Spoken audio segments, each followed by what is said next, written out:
Australian forests. Complex, mysterious, deadly. The tangled branches and gloomy undergrowth provide perfect hideouts. Shadows in which to lie in wait. Secret lairs from which to launch a lethal ambush. A predator's paradise.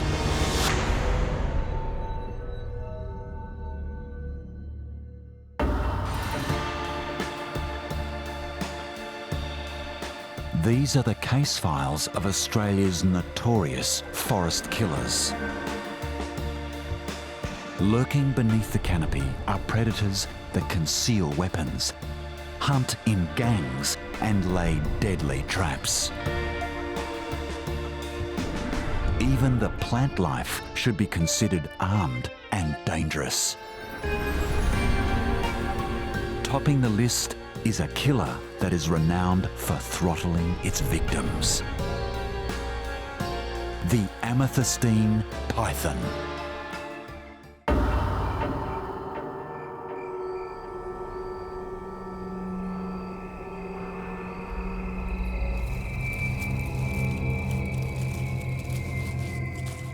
Meet Australia's biggest snake.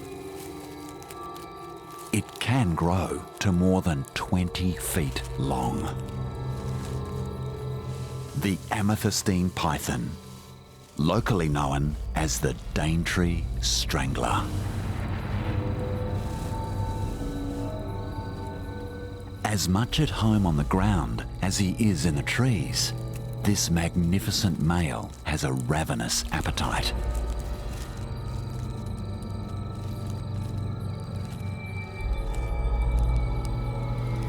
He could devour an adult wallaby. He hunts in the pitch dark of the forest night. But he doesn't need night vision. Heat-sensitive pits in his jaws can detect warm-blooded prey. There's nowhere to hide.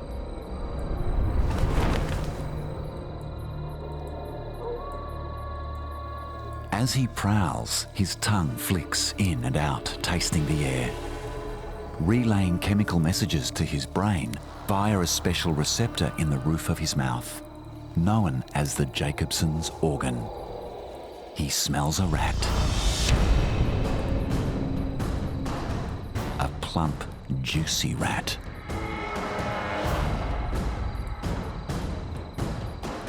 While remaining perfectly still might save the rat from a predator that's reliant on eyesight, there's no escaping the acute senses of this killer.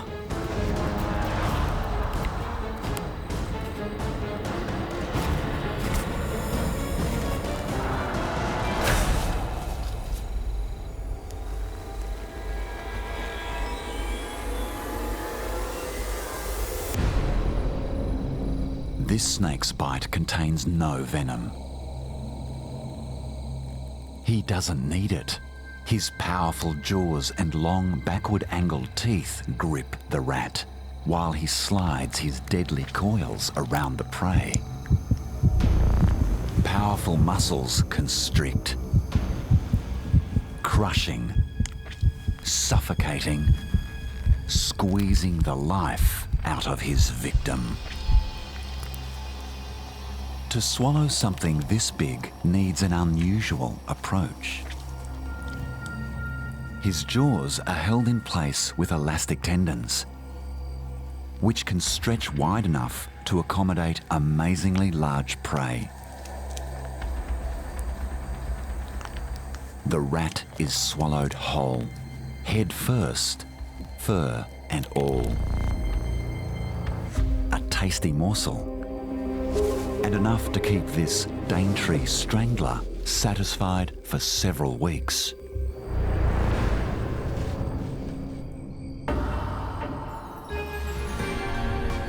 While the Amethystine Python uses brute force to throttle its victims, Other forest assassins use more intoxicating methods to subdue prey.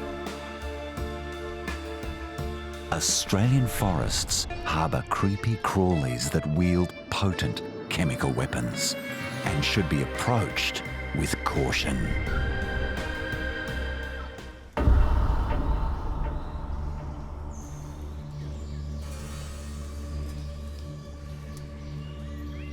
These beautiful golden threads, catching the sun glistening in the light, have been built by a spider. The golden orb weaver spider, named after its remarkable gilded web.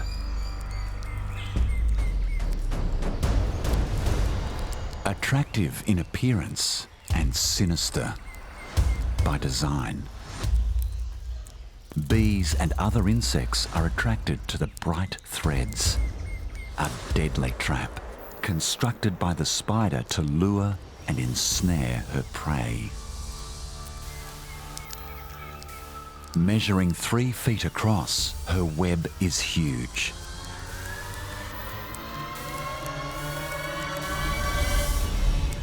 A complex structure created by a master weaver. This is precision engineering, an intricate web of deceit. With a leg span of up to 4 inches, the inward-pointing limbs of the golden orb weaver are specialised for weaving.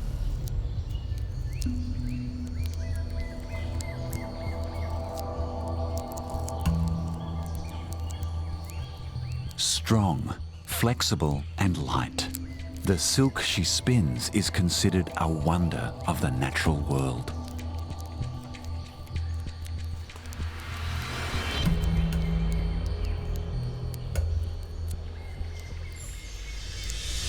The web is so strong, it can stop large flying insects and even small birds.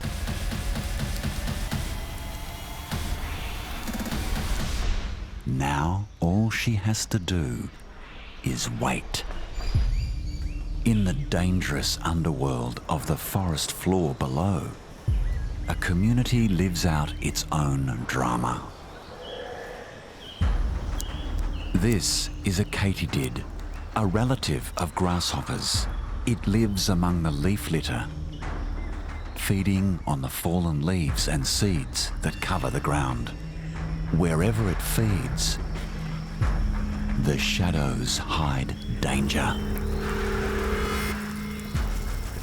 Like this giant centipede.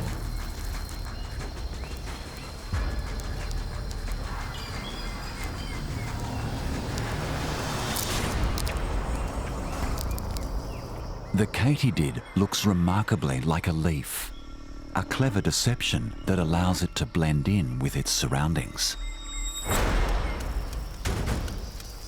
But it can't fool the deadly predator that has it locked in its sights.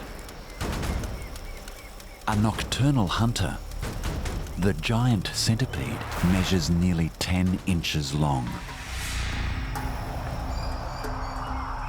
Its eyes can only just make out light and shade, but it doesn't rely on vision. With sensitive antennae, it tracks the chemical signals left by potential prey.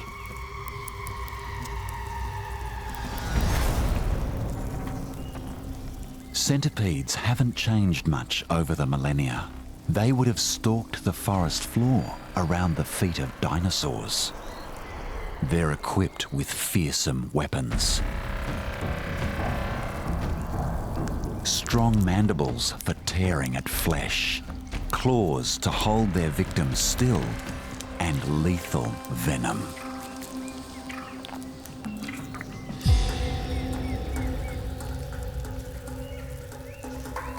But the katydid also has sensitive antennae and knows the centipede is closing in.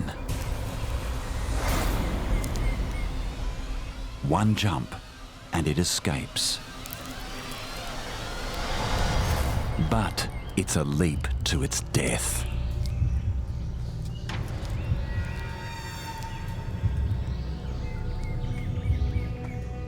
The golden orb weaver's patience is rewarded.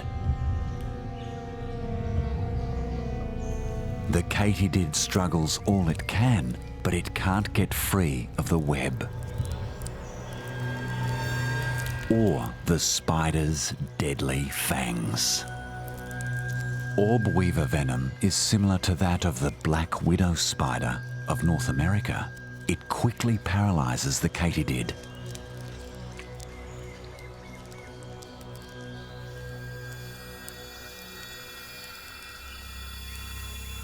Her meal is packaged and ready for consumption.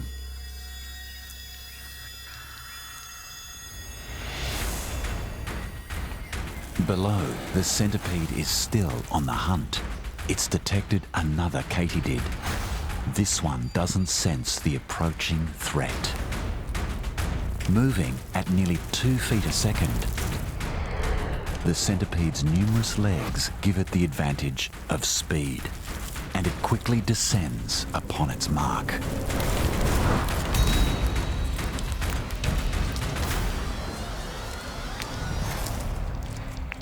Now its legs are used to envelop the victim, holding it tightly as modified front legs, known as poison claws, inject lethal venom.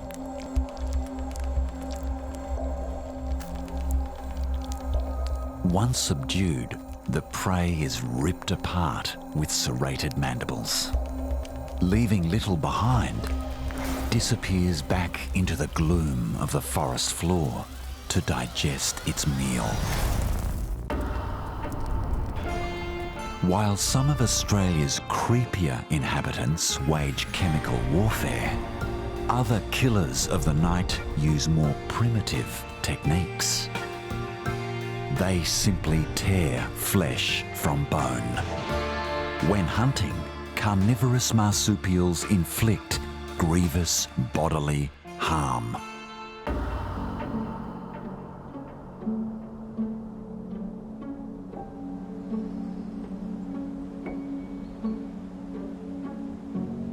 In the dense forests on the remote island of Tasmania, an attractive marsupial comes out just after dark.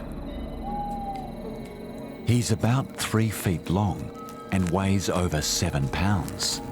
But don't be fooled by his innocuous looks.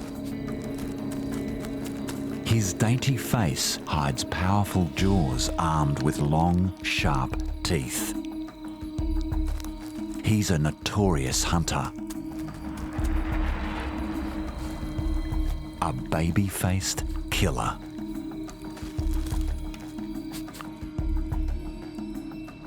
He hunts alone, prowling the forest floor for small or medium-sized mammals. Like paddymelon, the smaller relative of the kangaroo.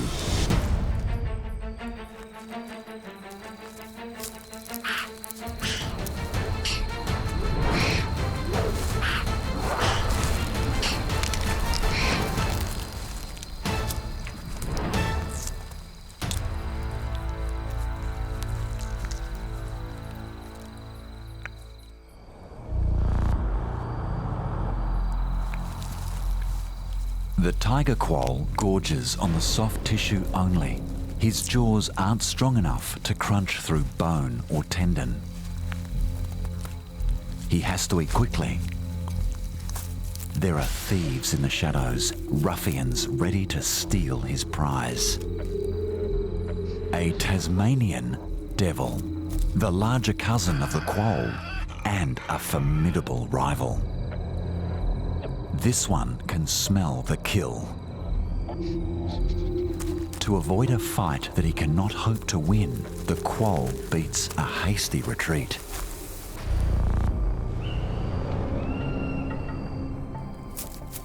Luckily, he can do something that his ferocious cousin can't: climb trees. Quite at home amongst the canopy, it doesn't take long for this adept hunter to find another meal. A nest of crested pigeons. Raiding the sleepy family, he snatches one of the babies in the ultimate nightmare. His sharp teeth shear through flesh and small bones, a grisly end for the young bird. While the Quolls' appetite is satisfied, on the ground below, the night's carnage has only just begun.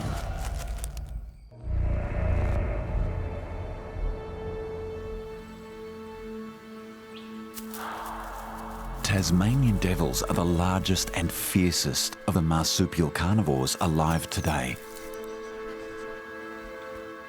This species used to roam all over the continent, but is now only found in Tasmania.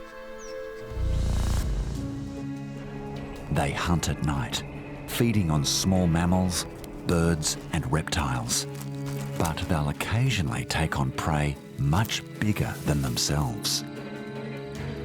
A solitary ambush predator, this male works alone. He spotted a mob of wallabies.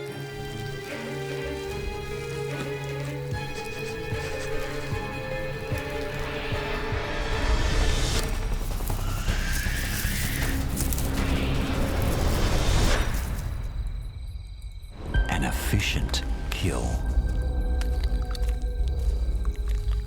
With one of the most powerful mammalian bites on Earth, he can gnaw through every part of the carcass.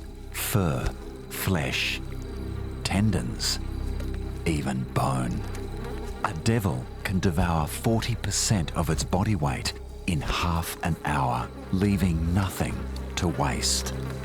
But the scent of blood is thick in the air.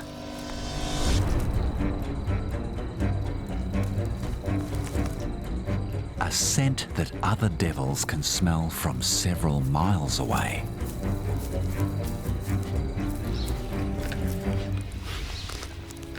The fresh kill attracts a motley crew. Tasmanian devils are one of the few solitary hunters known to feed communally.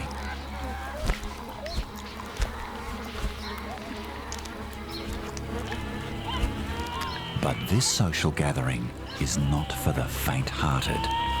It's everyone for themselves. Although this chaotic feeding frenzy appears to be lacking in table manners, there are rules.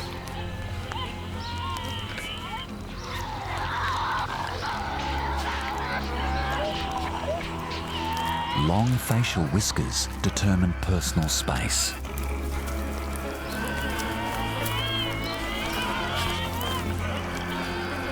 And when invisible lines are crossed, violent skirmishes break out.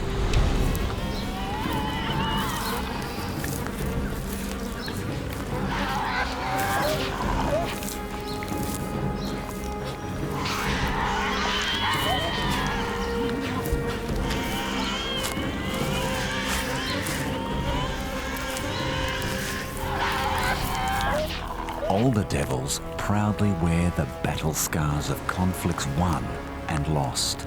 Devil dinner time is a decidedly brutish affair.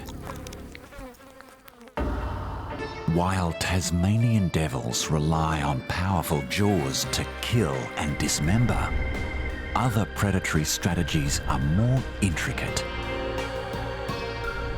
Weaving a tangled web, the redback spider prefers to entrap a victim before draining the life from within.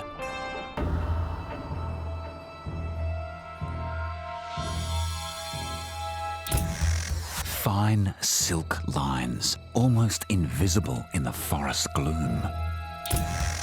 They've been carefully placed so that the slightest touch sets off vibrations. And the assassin is waiting. A female redback spider.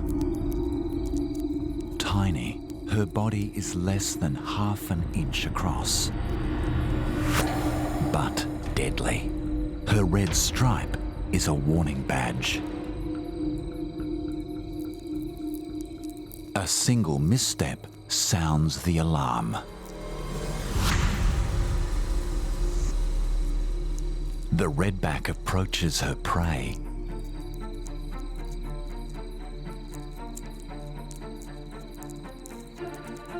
Squirting a liquid silk to further entangle her victim.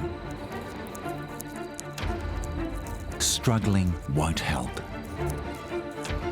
The strands just draw tighter and tighter.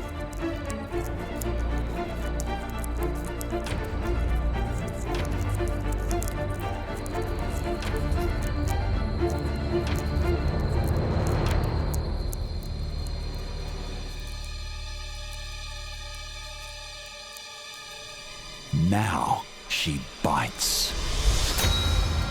While a lethal cocktail of toxins incapacitates her prey, digestive enzymes have already started to break down her meal from within, turning it to liquid for the spider to suck up at its leisure.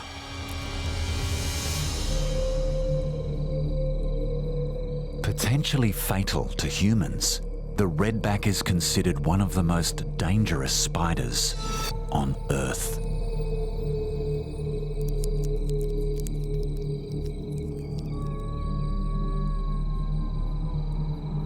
Her offspring are no less ruthless. The female has laid her eggs in a sack. Once they hatch, the spiderlings are allowed to share their mother's web for a few days. But there are too many of them. There's only one way to fix that. These newborns are cannibals. They start to eat each other, as well as any unhatched eggs. Only the strongest will survive.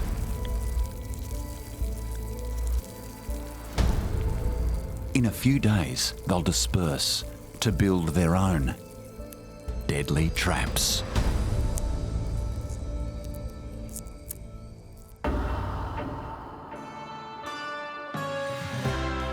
The redback spider clearly advertises its deadly nature with a bold red stripe.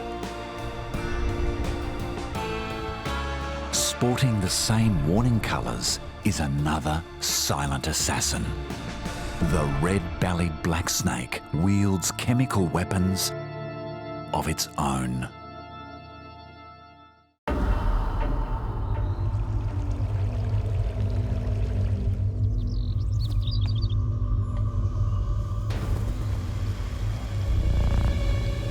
The rivers and streams that nurture Australia's lush forests also harbour some rather nefarious characters.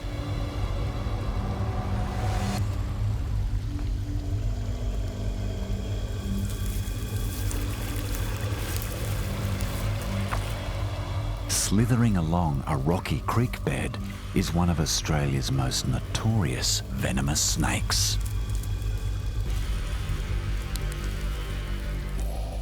This male red-bellied black snake is on the prowl.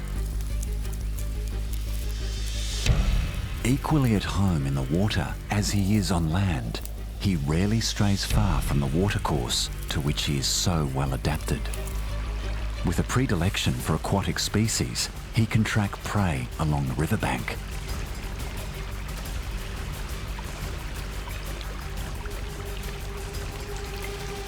And will even swim below the water's surface in pursuit of tadpoles and fish. And today, this silent assassin will need to ply all the tricks of his deadly trade. His keen eyesight and hearing have detected a moving target.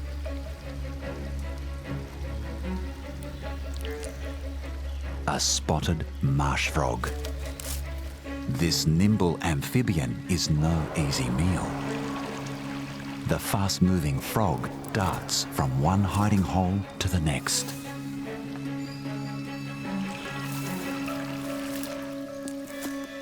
But it leaves behind a chemical trail, which is quickly detected by the red-belly's probing tongue.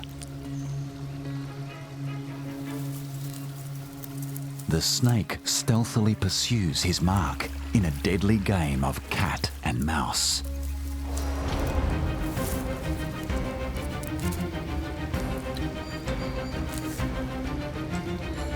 Until there's nowhere left to hide.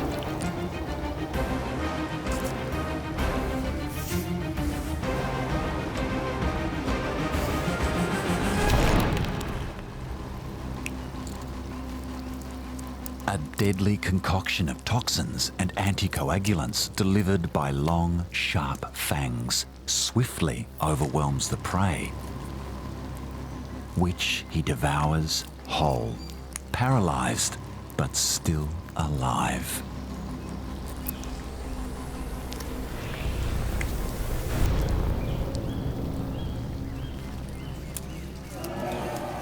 Savouring his meal, this covert killer slinks back off into the shadows.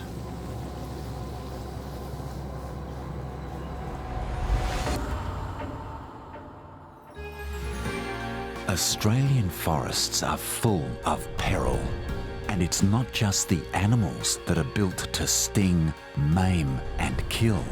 Here, even the plant life is getting in on the action.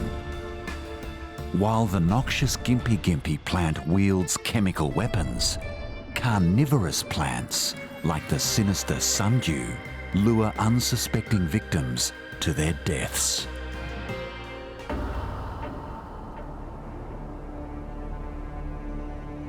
Home to a wealth of predators, these ancient forests can be dark and treacherous.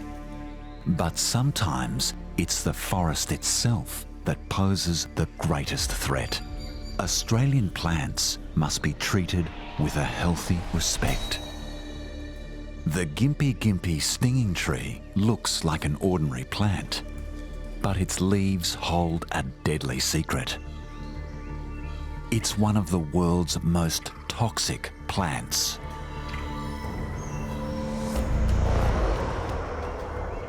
Fine hairs on the leaves and stem contain potent venom. Passers-by can be envenomed by simply brushing against its foliage.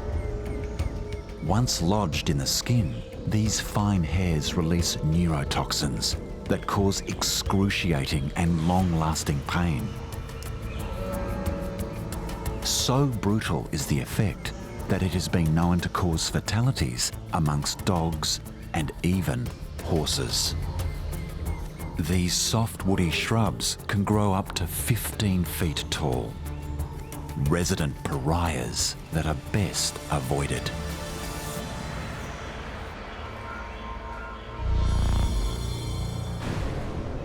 But strangely, some creatures can withstand the toxic hairs and use the tree as shelter from predators.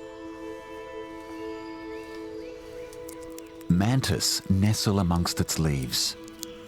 Spiders string their webs from its stems. They don't seem at all bothered by the tree's venom. This caterpillar can even eat the leaves, oblivious to the horrific fate of other creatures that even touch the tree. It's the caterpillar of the Jezebel butterfly.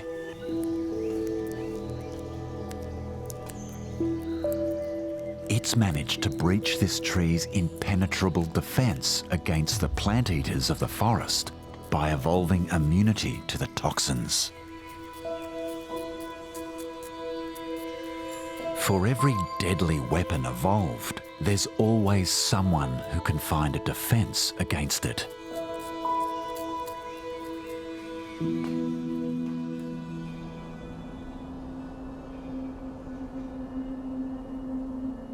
One plant has developed a more proactive strategy. Rather than keeping animals away, it draws them close. This is the sundew. The clear droplets on the end of its tentacles catch the light, giving the plant a glittering beauty and its name. Yet these exquisite diamonds hold a sinister secret. They're designed to entrap the plant's food.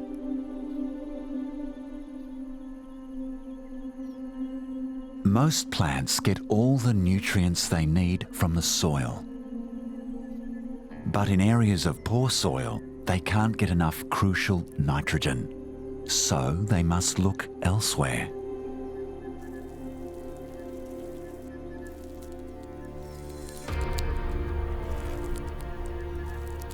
These clear droplets look and smell alluringly like sweet nectar, irresistible to insects.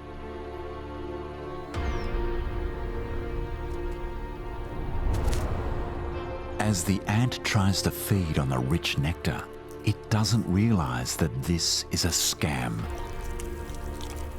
There is no nectar, just a very, very sticky mucus from which there is no escape. Struggling only makes it worse. Exhaustion will bring about a drawn-out death. To extract the valuable nutrients from its victim, the sundew excretes digestive enzymes, slowly dissolving the ant so that the precious nitrogen can be absorbed through the leaves. Some of these plants can grow to over 3 feet high and live for 50 years or more, getting everything they need from the corpses of unfortunate prey.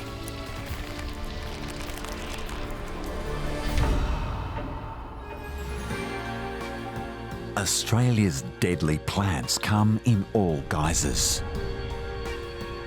The gympie has fine hairs laced in venom. The sundew lures and ensnares, and adding fuel to the fire, Australia's most famous tree coats itself in poison.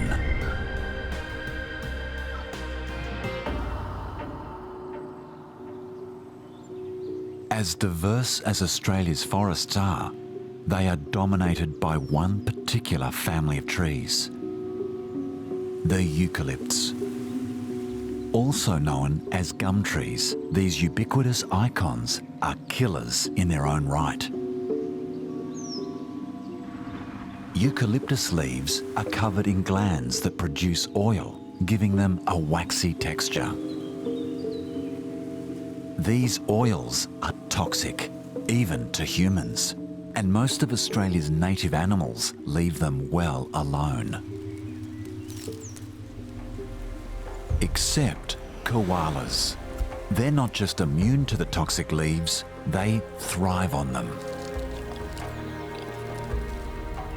Although the eucalyptus leaves are low in protein and high in toxins, the koala's specially adapted stomach extracts all the nutrition it needs, which isn't much.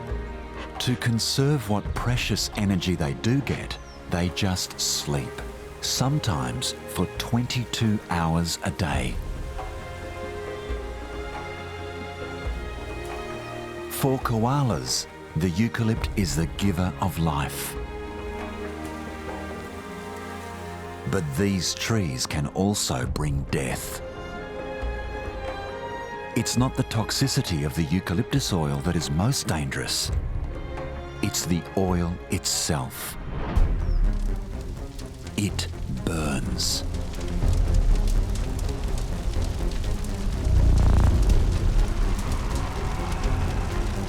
Bushfires frequently ravage Australian forests. Gum trees are known as gasoline trees. Their highly flammable oils fuel the inferno, burning at temperatures higher than 1800 degrees Fahrenheit, hotter than the burning point of jet fuel.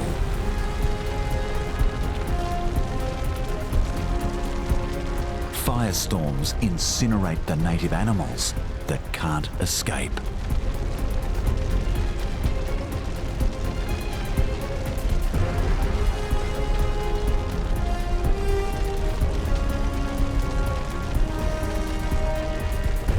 What was once a refuge has become a crematorium.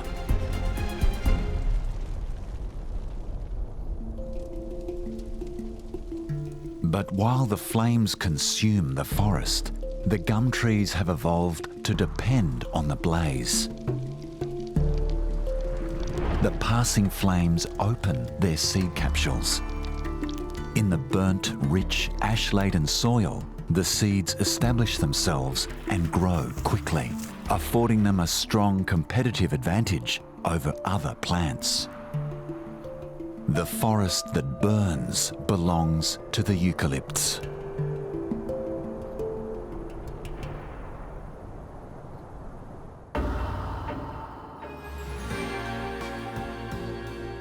A force of nature. Bushfires devour everything in their path. But in Australia's tropical north, there are other destructive forces at play. Tiny toxic terrors wreak havoc amongst the branches. For green tree ants, the forest canopy is a gangster's paradise.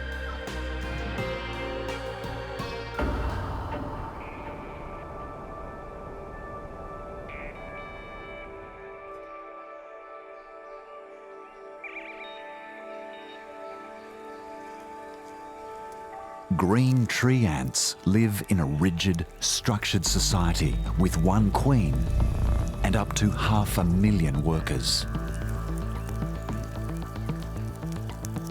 Everyone works for the good of the colony.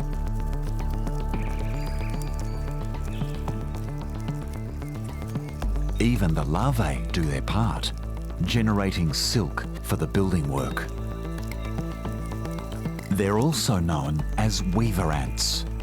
The colony constructs a multitude of nests throughout the canopy.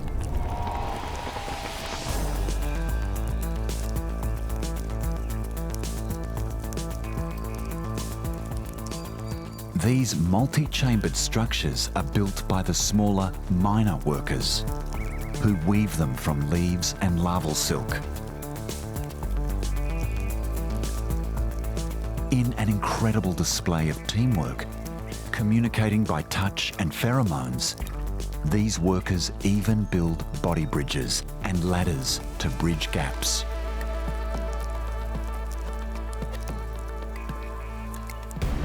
All these workers need to be fed, so larger major workers go out to hunt.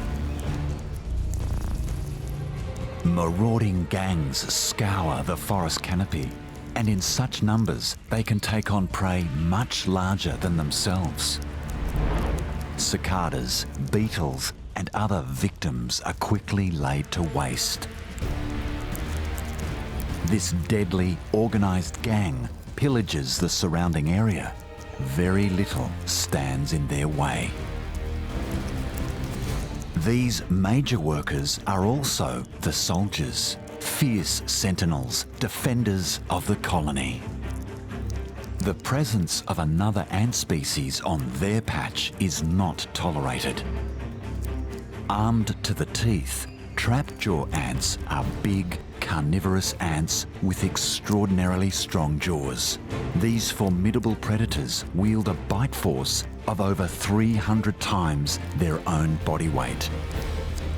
But this small troop of foraging trapjaws is no match for the green ant army.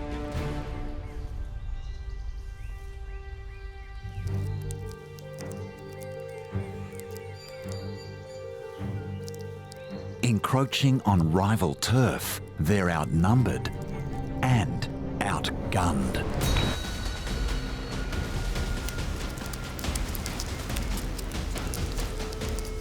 The green tree ants unleash an arsenal of chemical weapons. They pepper the trapjaws with formic acid fired from abdominal glands. The invaders are quickly overwhelmed.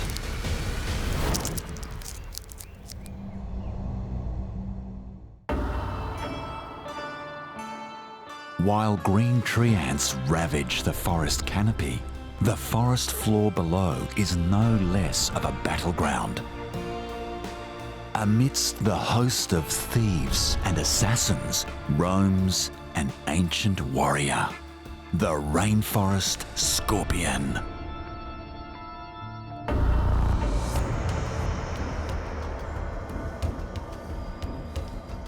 Over 400 million years ago, this primeval creature emerged from the oceans.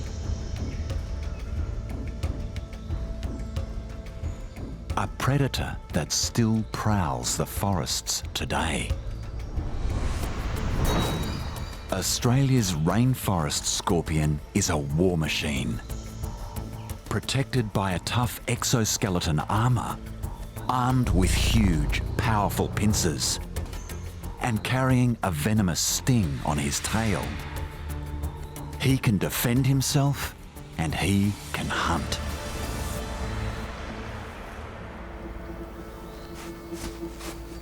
His flattened shape allows him to squeeze into rock crevices or hide under logs, from where he watches over his territory. When another male invades his turf, he's having none of it. He leaves his rival in no doubt that he's not welcome.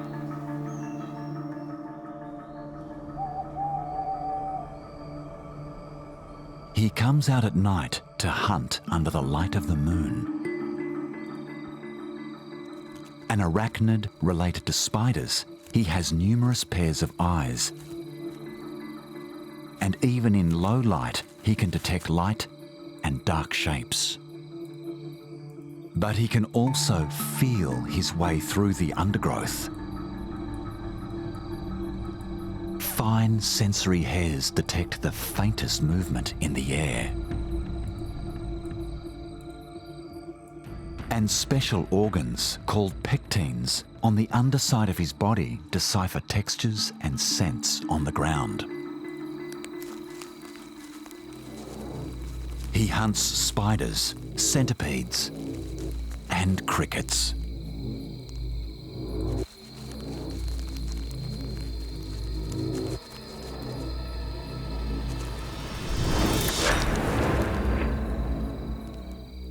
He uses his formidable pincers to overcome smaller prey with brute strength. His venom is valuable and is reserved for larger prey or self-defense. The serrated inner edges of his pincers tear the victim into bite-sized chunks, while alien-like mouthparts secrete digestive enzymes to break down his meal.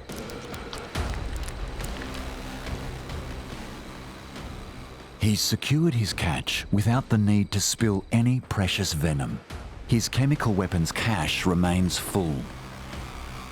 He's locked and loaded. If he's attacked, he won't go quietly.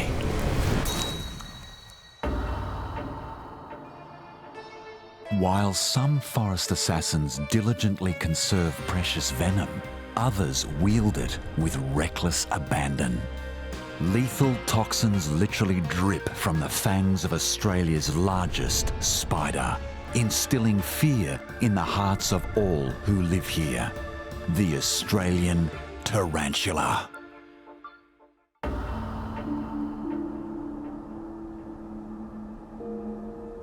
Deep within Australia's steamy highland rainforests, hidden terrors lie in wait. A few days of torrential downpour have disturbed the forest floor. And from dark places, dark things emerge. The tarantula, or bird-eating spider, is Australia's largest spider. It can grow to the size of a man's hand. Measuring nearly half an inch long, its fangs are longer than those of a brown snake, delivering venom that's lethal to frogs, toads, and small mammals. Foraging amongst the leaf litter, a brown bandicoot wanders perilously close to the spider's lair.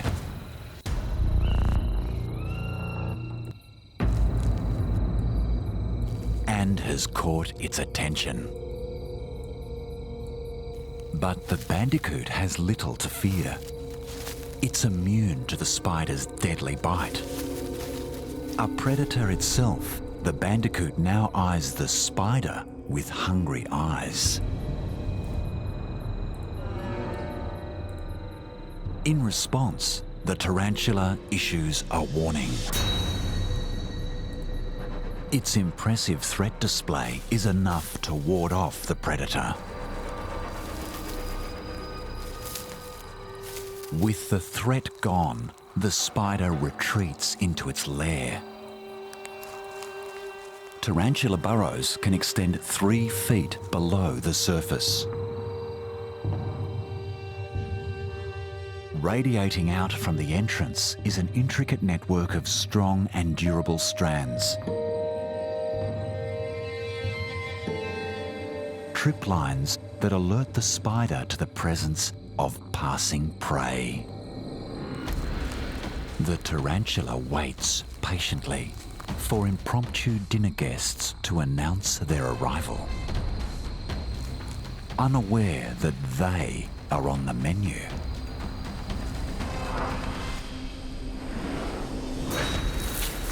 A single misstep seals the bush cricket's fate. The hulking spider drags its victim back into its lair so that the feast may begin.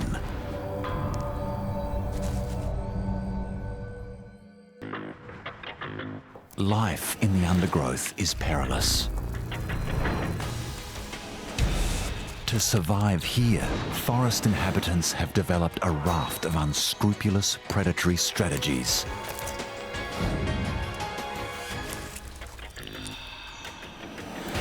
While invertebrates wage chemical warfare and carnivorous marsupials tear flesh from bone, even the trees sting and burn.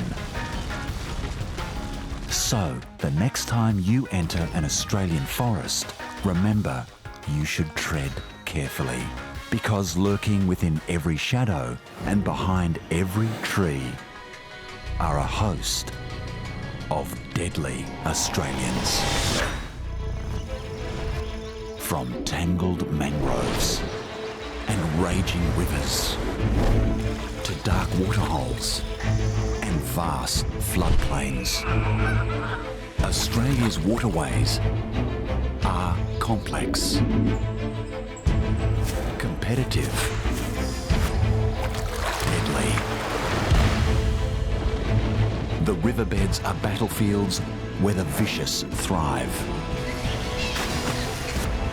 The marshy grasses are alleyways from where the cunning strike. A web of organised crime winds through Australia's deadly wetlands.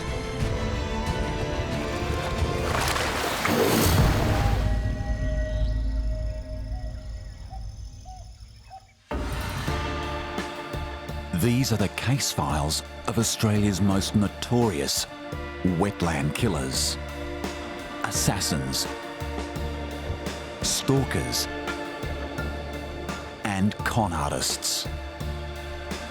Where there's water, there are animals wielding biological weapons, each displaying cunning methods to capture and devour prey. Leading the lineup, the heaviest hitter of them all, the saltwater crocodile.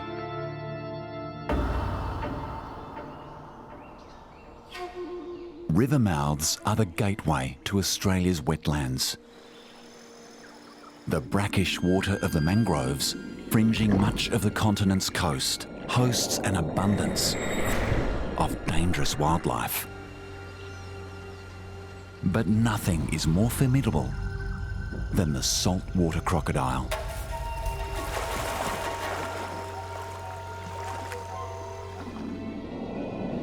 Known to friend and foe as the salty.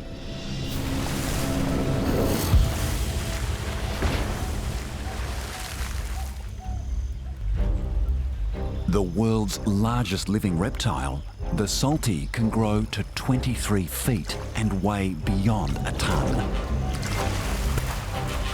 They are the undisputed rulers of northern Australia's coasts. They have the muscle and the weapons. Their mouths are crammed with up to 60 lethal blades, designed for killing rather than chewing. Almost anything straying across their path is in danger of being eaten.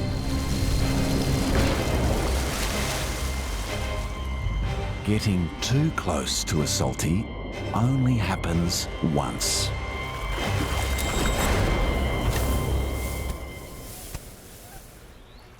To function with ruthless efficiency, these killing machines must run at the correct heat. Saltwater crocs work to maintain a constant body temperature of around 89 degrees Fahrenheit. But they must prevent their brains from overheating. Their gaping mouths enabling evaporative cooling.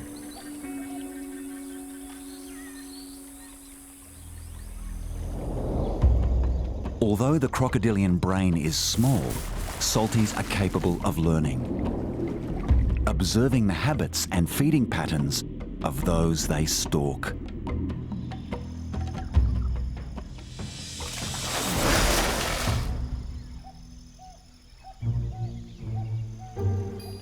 Study begins at a young age. Juvenile crocs are known to target a peculiar fish that can walk on dry land, the mudskipper. Mudskippers crawl from the water at low tide, escaping the dangerous world below the surface. Before emerging, they enlarge their gill chambers, filling them with water. The chambers seal tightly to keep the gills moist, allowing the fish to breathe on land. But escaping the water doesn't free them from all its dangers.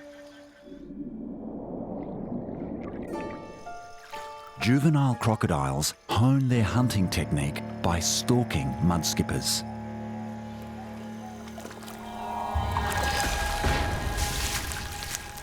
It's perfect training before they graduate to much larger prey.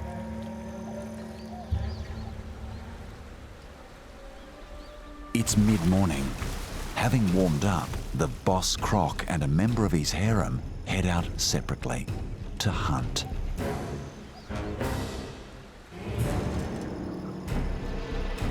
Fast swimmers over short distances, salties can reach 18 miles an hour.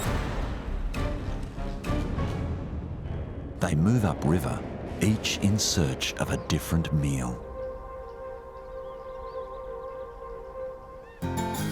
Water buffalo wander across the wetlands. Introduced from Western Asia, they now run wild. They graze on aquatic grasses and other wetland plants. The males can weigh up to 1 ton, eating up to 66 pounds of vegetation every day. As the heat slowly rises, the buffalo move to the water to drink and cool down. The female croc sees them. She stays hidden, waiting for her moment. Crocodiles haven't changed much since the time of the dinosaurs. They're designed to ambush. Only her eyes, ears and nostrils are exposed above the waterline. But moving in for the kill, she disappears completely. Muscles constrict her nostrils and her throat is closed off with a flap of skin, preventing water from entering her lungs when she opens her mouth. She targets one of the smaller buffalo that has wandered in too deep.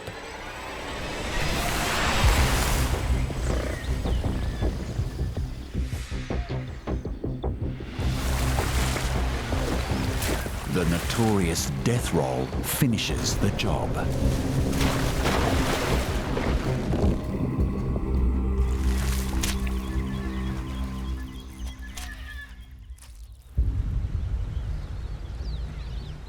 Meanwhile, the male has come across another thirsty local. A wallaby, desperate for a midday drink. The reptile's approach is silent. The wallaby wanders into the boss croc's kill zone.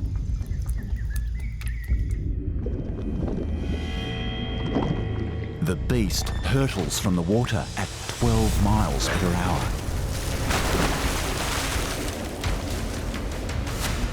He can't move his jaw from side to side and chew like a human. The only way to break up his kill is to shake the carcass to shreds.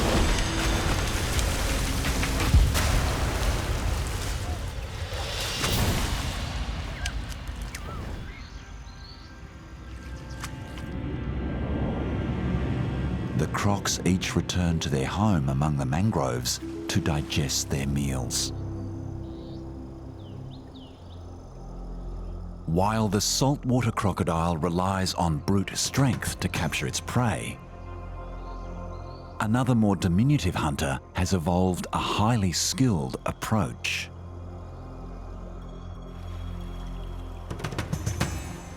The archerfish. Omnivorous, opportunistic, and an expert marksman. It will consume anything floating in the water, but has developed an extraordinary skill for hunting prey far beyond their aquatic domain.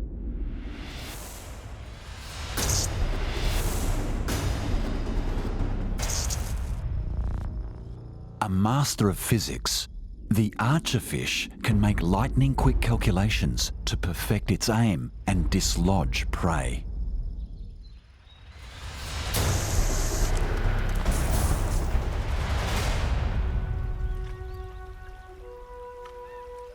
A garden orb weaver spider has selected a branch to form the foundation of its web. Little does it know, the new property is well within the fish's accurate 6-foot range. When eyeing its quarry, the archer must compensate for refraction, the bending of light as it passes from air to water. Viewed from below, the target isn't exactly where it seems. Despite the accurate shot, the spider manages to maintain its grip on the branch. Compressing its tongue against a groove in its mouth, the fish creates a tube to funnel the water. A special cover over the gills rapidly snaps shut, forcing the water through the tube. Once again, the spider clings on. This archer must also account for the curved trajectory of the water jet. Letting gravity bend the shot toward the target.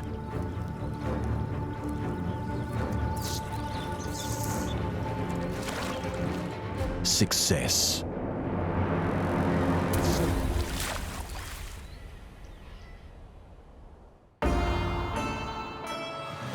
While the archerfish employs precision ballistics to dislodge its quarry, the peculiar platypus homes in on the electrical signals of its prey.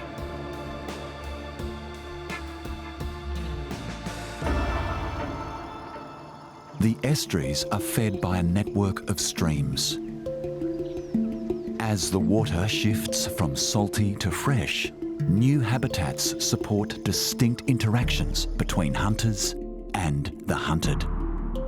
Moving upstream, one finds a true wetland oddity. Shy and elusive. The platypus.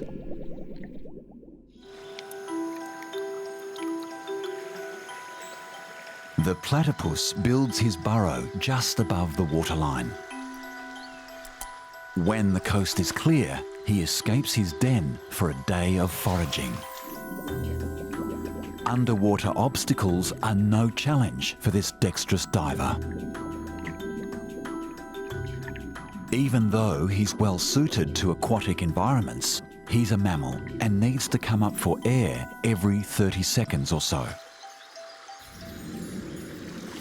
Underwater, he closes his eyes and seals his nose, yet is still a highly effective hunter.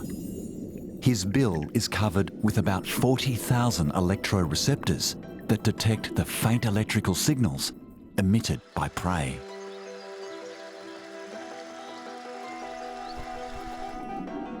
He combs the riverbed with his bill, searching for any pulse. The first meal for the day, a tasty worm. Nourishing, but far from enough. He needs to eat about 20% of his own weight every day.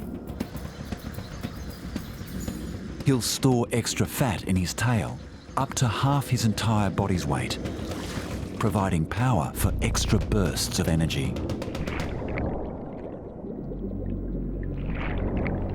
Faint electrical pulses belie the presence of a crayfish. The crayfish tries to escape, but the platypus follows his electrical signal.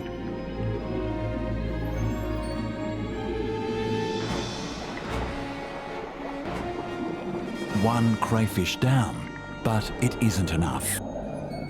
A platypus spends around 12 hours a day searching for food. But this feast is about to be rudely interrupted. It's mating season, and another male has swum into his territory. He'll need to vanquish the potential rival. When it comes to combat, the males are well equipped for a knife fight. They both carry concealed weapons, a venomous spur behind each hind foot. The tussle ends quickly. The challenger escapes the fight, swimming downstream in search of another mating ground. The victor can resume gorging on crayfish.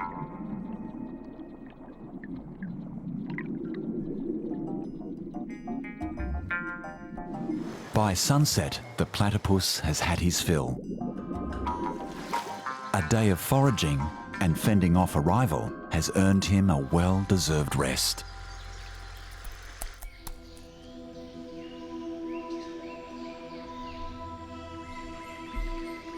Elsewhere, below the surface of a slow-moving stream, lies another battlefield. This hardened bully feeds on the dead and the dying. Few species would challenge the freshwater crab.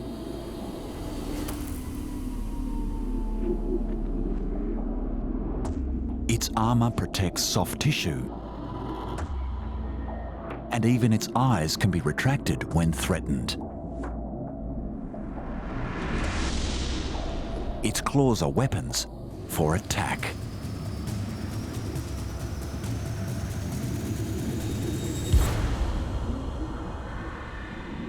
However, the crab shares the river with an unlikely rival. A leech. A tiger leech. No armour, no obvious weapons, yet this leech is deadly. At just 2 inches long, it lives up to its name.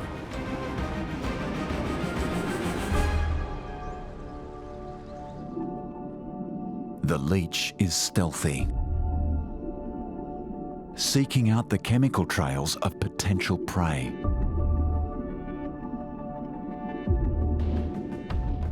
The crab sees movement amongst the detritus, a would-be victim.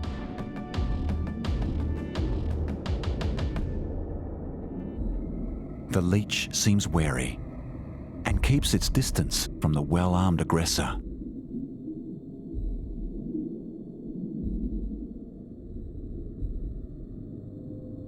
It watches and waits as other leeches gather nearby.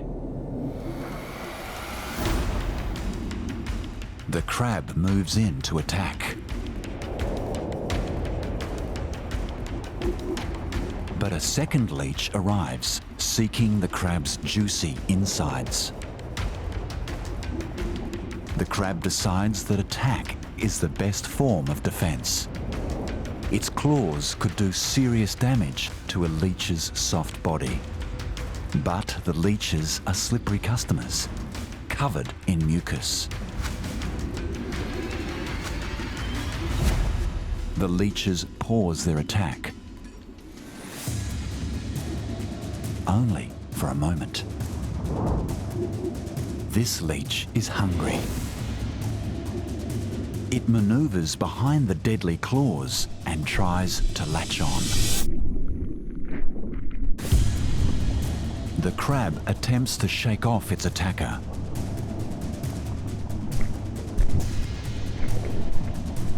A master at breaking and entering, the leech has found a chink in the crab's armour.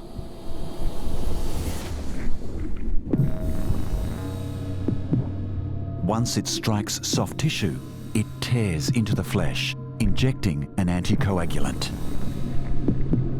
The leech begins to suck out the crab's vital fluids. The crab's struggle is futile.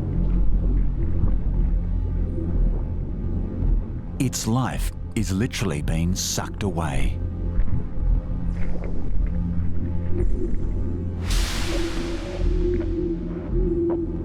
The leech will gorge itself, consuming up to 5 times its original body weight.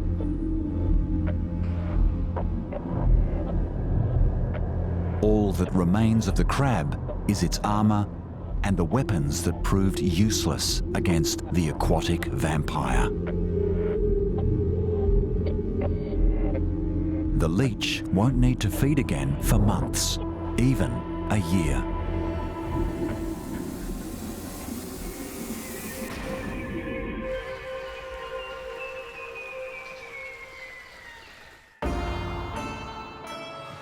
Whilst micro-monsters battle it out in the streams, larger predators rule over the isolated waterholes. This next wetland hunter will pursue prey over any obstacle.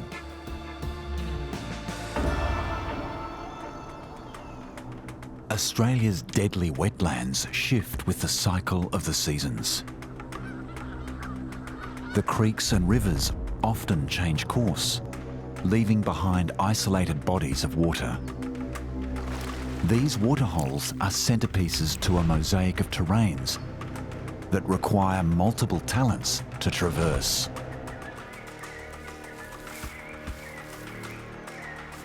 Amongst the thick grasses that surround the waters, a serpent assassin seeks its next meal.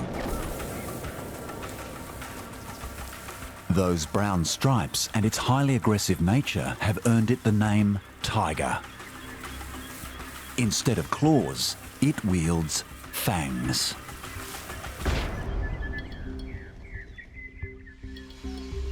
One of Australia's deadliest snakes, tigers are responsible for the second highest number of bites to humans.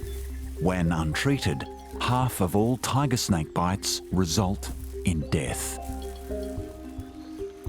Equally adept at hunting in water as on dry land, it swims with ease and can stay submerged for at least 9 minutes, stalking fish and amphibians. Tigers have been known to climb 29 feet from the ground to claim bird prey. Today, the snake has been spotted. The honeyeater sounds the alarm, alerting others to the threat. A missed opportunity.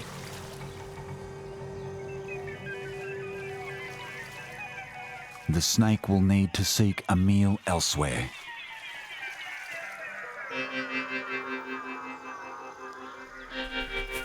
The brown rat is an introduced rodent, abundant in these grasses. tiger snakes play an important role, preventing their population from blooming beyond control.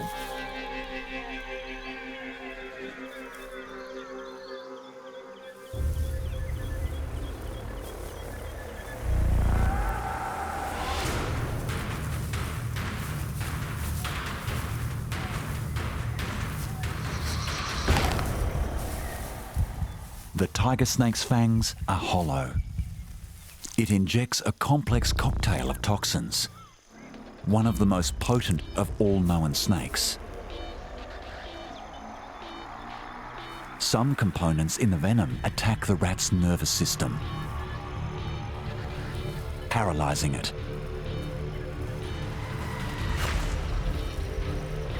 Other ingredients target the rat's blood, causing internal hemorrhaging.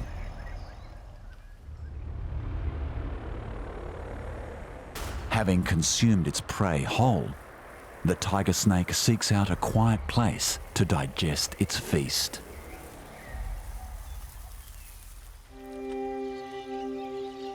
The tiger snake isn't the only reptile to conquer the diverse terrain around the waterholes.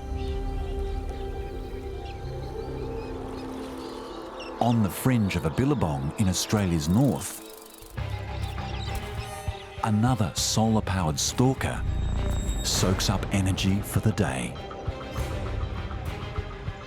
Never far from a source of fresh water, a Merton's water monitor will eat almost any suitably sized animal that crosses its path.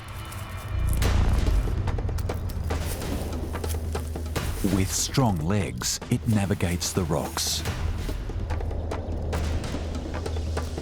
Its long claws and powerful tail fend off rivals during ritual combat in the breeding season. It hunts both on the land and in the water. The tail is both propeller and rudder.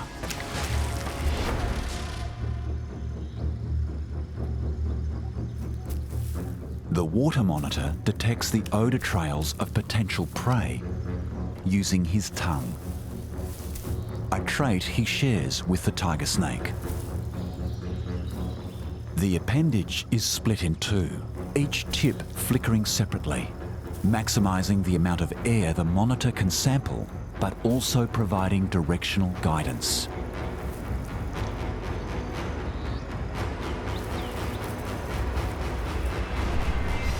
The scent particles are transferred from the tongue to a chemoreceptive organ located in the roof of the mouth.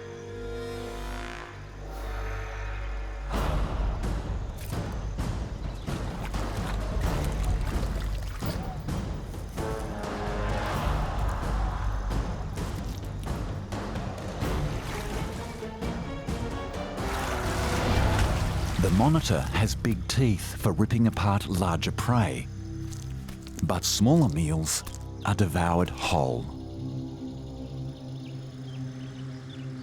Merton's monitor absorbs the last of the sun while it digests, surveying the landscape it has so easily conquered. While venom and claws might rule the waterholes,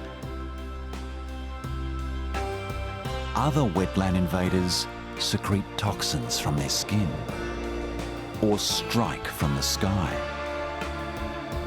This floodplain fighter simply squeezes the life from its victims.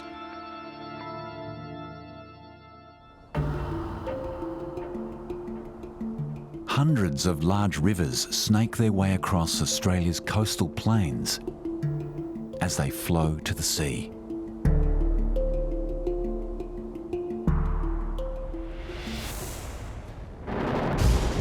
Tropical monsoons drown the land, transforming these plains into a vast expanse of shallow wetlands. A nocturnal water python patrols the soggy land surrounding the river's edge.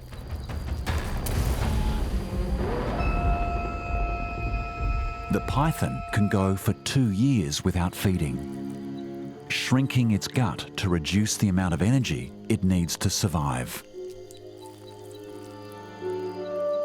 It's been a long time between meals.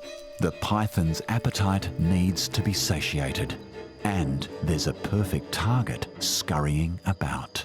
A Eucalypt, a native water rat and wetland forager. Like the python, it prefers nighttime ventures. It will scoop up crustaceans and pounce on the opportunity of an easy mussel.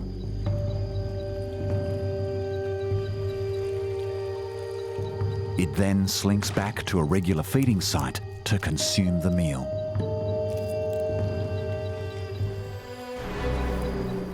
The water python stalks its prey.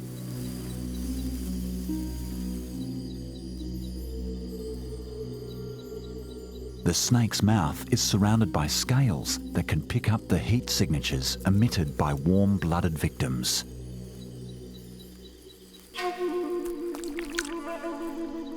In Australia, only constrictors, like the python, possess this sense. It receives a faint signal from the Eucalypt and closes in.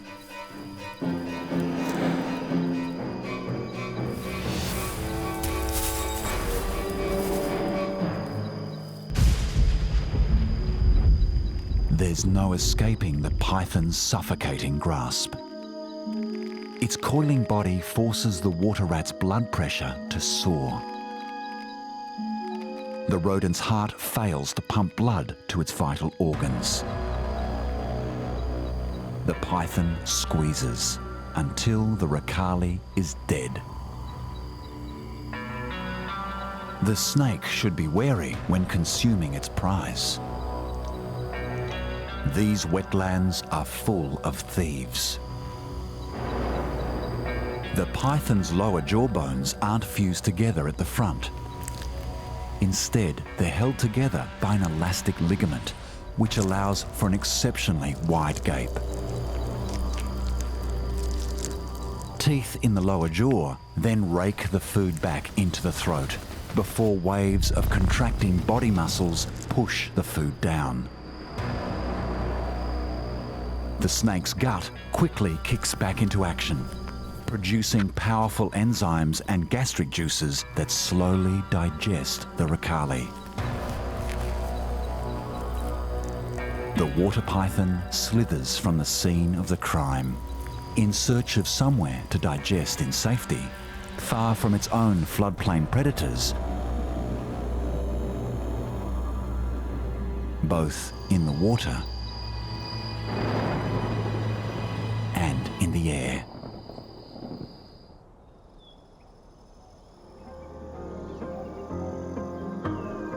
The floodplains are home to a multitude of bird life.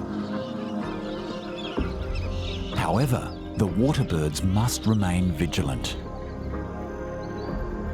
Predators stalk these skies. The white-bellied sea eagle is a versatile bird of prey, feeding on almost anything, from snakes and small mammals to other bird life. However, the eagle's diet is mainly aquatic.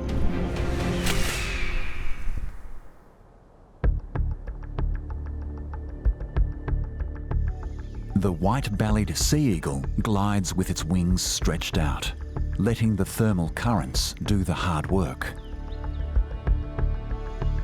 It spies a body of water, an excellent source for a fresh fish meal.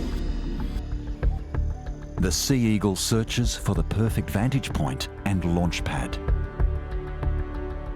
The bird factors in height and its relation to the sun's position in the sky. Perched, it studies the water below.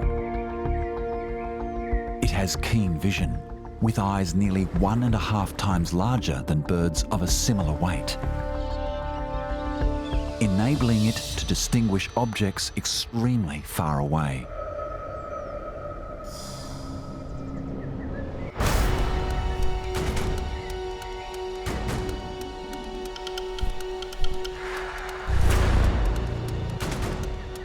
The sea eagle circles directly towards the sun, minimising the chance that its shadow might give it away.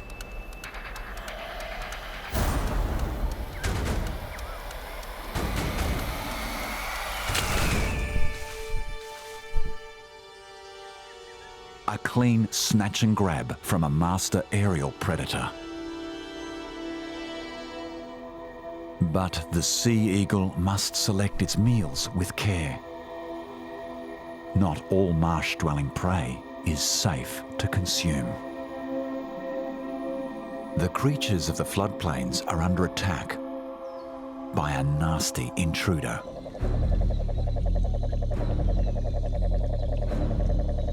The cane toad was introduced to Australia in the 1930s to control pests feeding on sugarcane.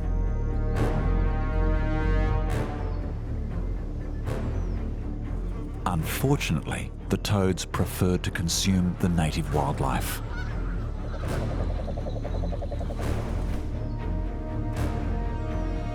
Cane toads leave a bad taste in the mouths of would-be predators. So, they've been left to run rampant.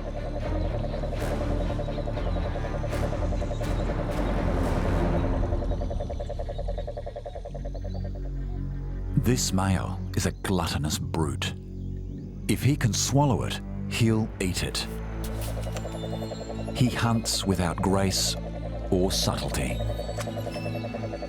Inside his mouth, glands coat the tongue in sticky fluid.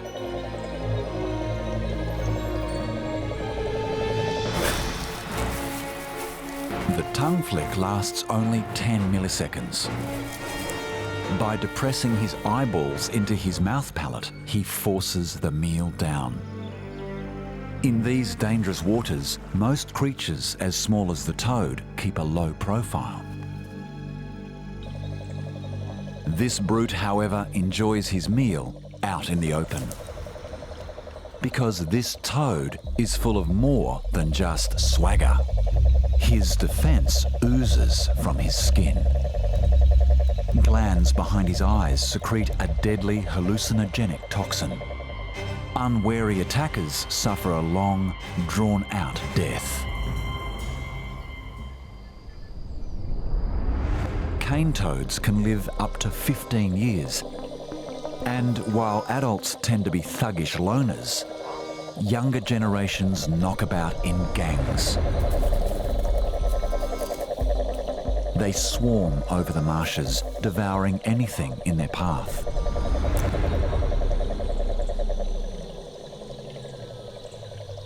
While native creatures tend to give these toxic pests a wide berth, the young toads do have one wetland enemy. The keelback snake. Endemic to Australia, these snakes hunt toads, albeit with middling success. Keelback snakes carry a genetic tolerance to cane toad toxin, at least in small doses. This trait is inherited from ancestral keelbacks that evolved among toads in Asia. The smaller the toad, the fewer toxins it produces.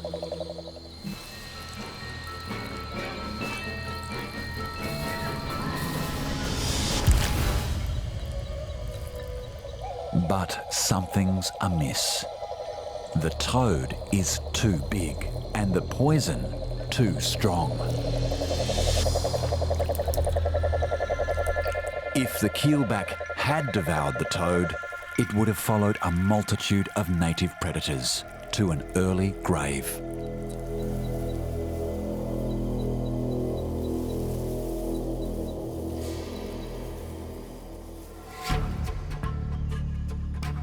While the keelback might not always come out on top against the cane toad, there are others that do. Ants are among the few native species unaffected by the toad's toxins. These minute warriors wage war in armies. With strength in numbers, sharp mandibles, and caustic fluid fired from their abdomens, they have overcome a toad. The toad's natural defence of standing still and letting his poison deter attackers only makes their task easier.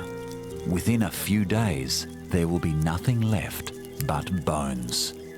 A fitting end to an invader that doesn't belong in any of Australia's wetlands.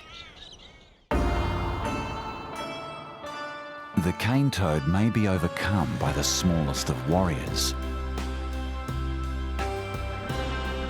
but upstream, larger killers wait for the perfect moment to strike, while others utilise cunning to ensnare their prey.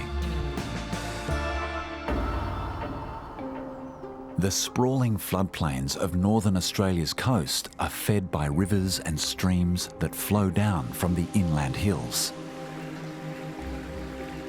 These tranquil waters are filled with their own sketchy characters. An arachnid con artist stalks the foliage surrounding the waters, searching for a meal. The Porsche spider may only be half an inch long, but what she lacks in size, she makes up for in pure cunning. The Porsche's preferred prey? Other spiders.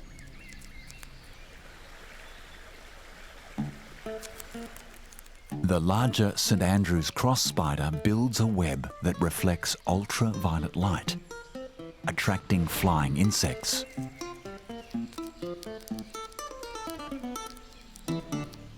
But today, the web has caught the attention of the Porsche spider.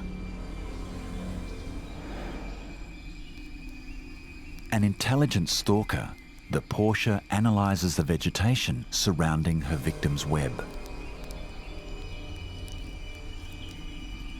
She determines the best vantage point from which to attack. The Porsche spider's mottled appearance mimics the forest detritus. The spider enhances the effect by imitating a leaf caught in the breeze. If the Porsche is sighted, she will simply blend into her surroundings. The clever Porsche spider plucks at the strands of the St Andrew's web, imitating the struggling vibrations of insect prey. The St Andrew's cross spider moves in to investigate. With her quarry lured right where she wants it, the Porsche returns to her vantage point, the optimal position from which to attack. She can calculate distances with extreme accuracy.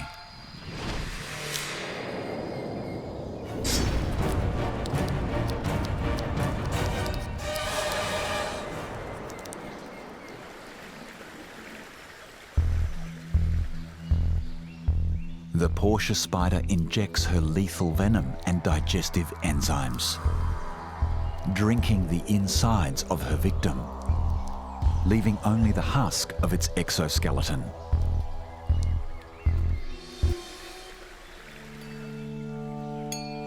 It's an impressive display of cunning and deceit that enables this con artist to overcome a meal twice its size.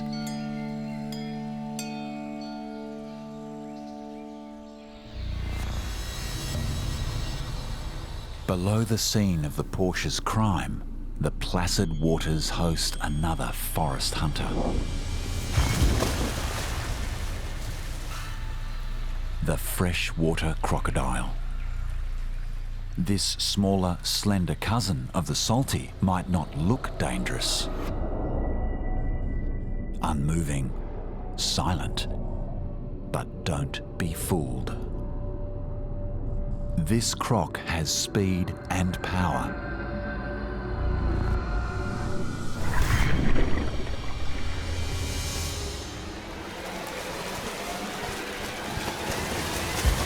But patience is its true virtue. It favours the sit and wait method of hunting. It allows its prey to come within range, moving with speed only when required. The freshwater crocodile will eat just about anything it can find in the shallow waters of inland streams.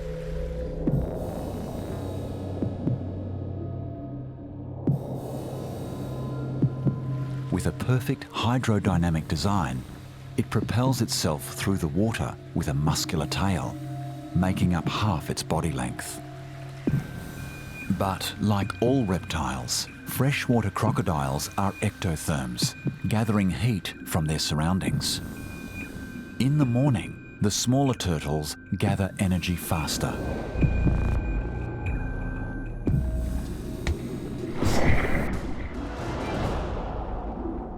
A missed opportunity. But this crocodile isn't too fussed. It knows that in this wetland there will soon be other prey arriving from above. Fruit bats, otherwise known as flying foxes.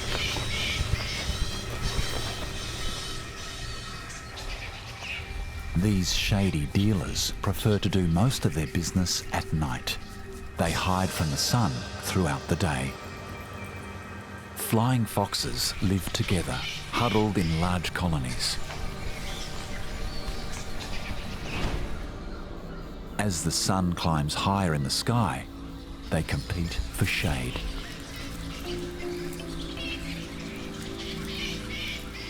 They're all at risk from the same danger: dehydration. They need water. When evening comes, the bats prepare to leave the roost.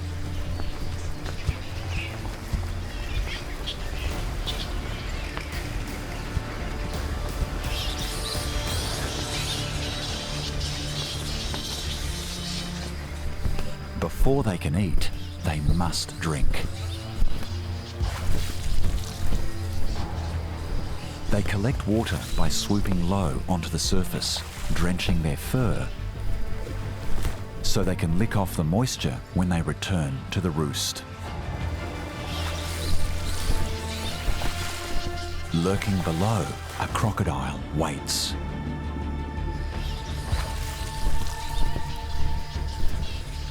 After a full day in the sun, it's charged up and hungry. The crocodilian metabolism may lack stamina, but it still powers explosive bursts of speed. Just missed.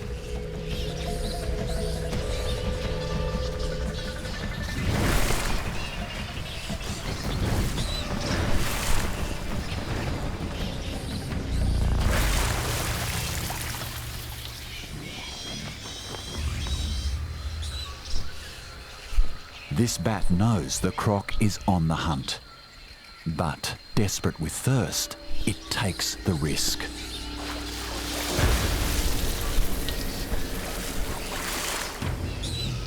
It doesn't take long before other freshies join the feast.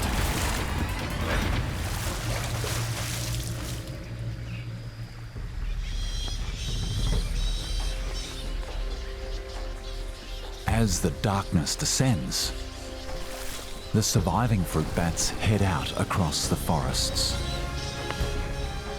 Searching for fruit up to 30 miles from the roost, they will carry seeds far from the parent trees. Flying foxes play a crucial role in distributing fruit trees across the forest and maintaining the habitats of deadly Australians below. These waterways are the lifeblood of Australia. From the highland streams to lowland floodplains, isolated waterholes and brackish estuaries. Each environment sets the stage for complex interactions between predators and their prey. Whether it's a high-speed chase and a venomous bite, or an assassin's ballistic skills, each adaptation is honed to provide a predatory edge within a particular niche. From the forests to the sea, Australia's wetlands are truly deadly. The Australian desert, a dry and desolate wasteland, hell on earth. In these parts, only the toughest survive. Heat and dehydration kill indiscriminately. And the wildlife is armed and dangerous. Out here, it's everyone for themselves.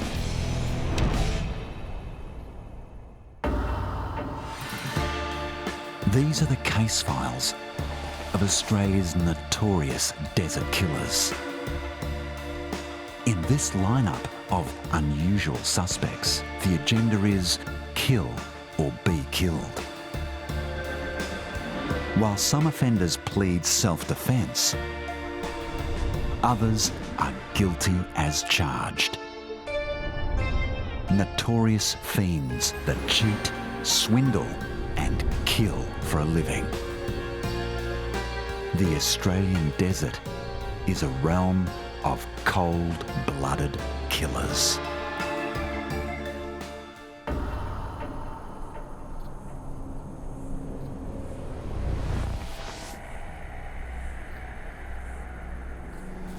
There are more reptiles in the Australian desert than anywhere else on Earth.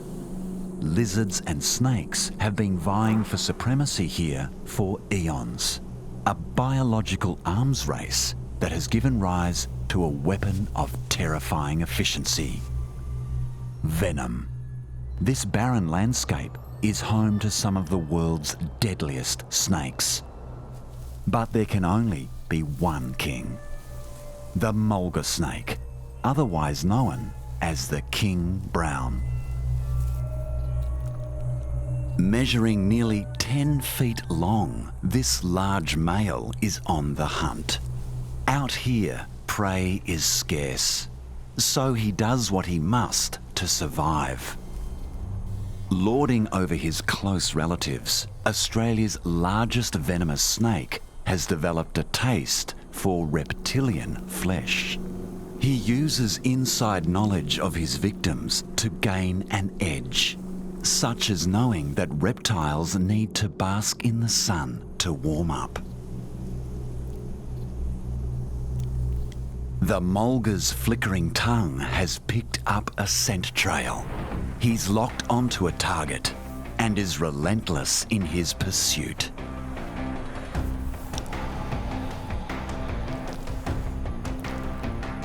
Maintaining his focus, he's not distracted by the presence of nearby lizards.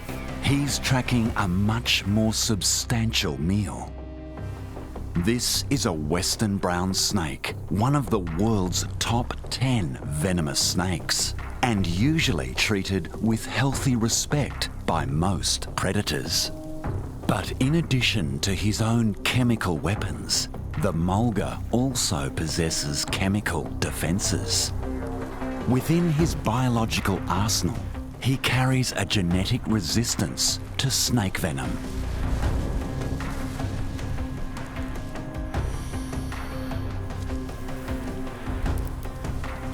A bite from even the deadliest of snakes has little effect. So the western brown poses no threat. Sensing the peril, it attempts to flee.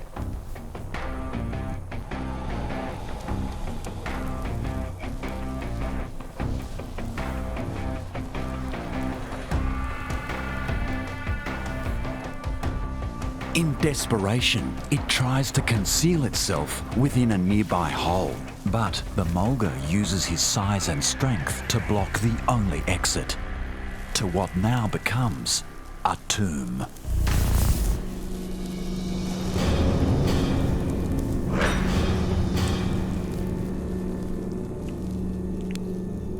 To ensure a quick and efficient kill, the venom output of the mulga is higher than any other snake on Earth. As he devours his 5-foot-long meal, Each chewing action delivers yet another dose of deadly toxins. A killer of killers. The mulga snake is a snake's worst nightmare.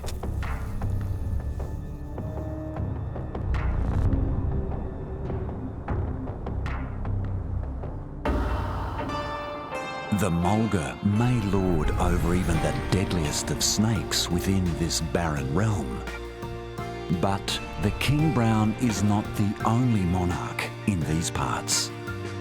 An ancient reptilian rival stalks the desert plains, drooling over its victims before moving in for the kill.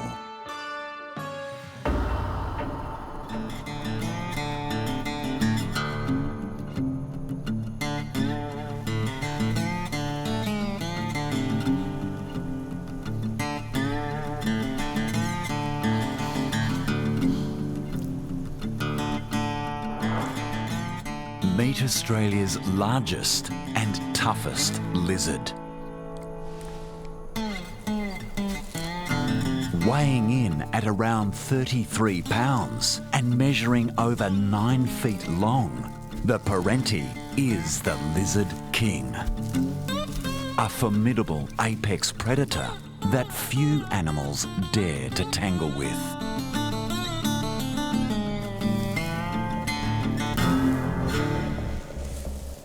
This large male is a notorious desert stalker. And he's hungry. He's using his highly tuned senses to forage in the grass.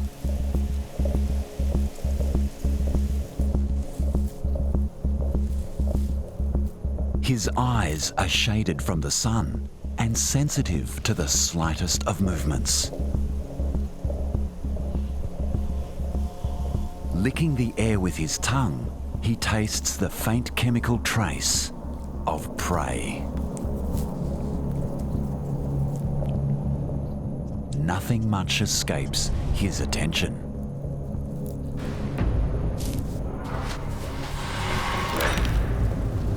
Most of the time, he makes do with small rodents. Out here in Australia's barren interior, potential meals are few and far between. So he's not above scavenging.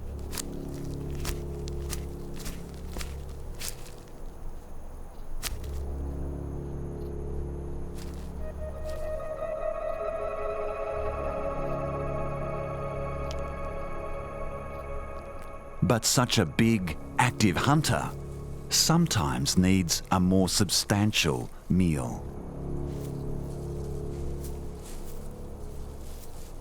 A Parenti of his size will actively hunt wombats and even lone dingoes. Most reptiles wouldn't even dream of taking on a red kangaroo. But the Parenti isn't most reptiles.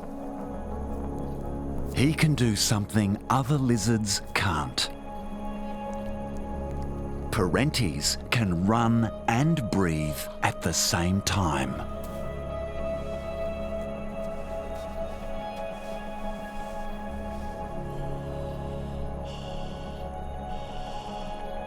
He has a large breathing tube and strong neck muscles that act like bellows to keep him well oxygenated, even at high speed. The Parenti is one of the fastest of all reptiles. He can maintain speeds of around 25 miles an hour for more than half a mile, making him a very efficient endurance hunter.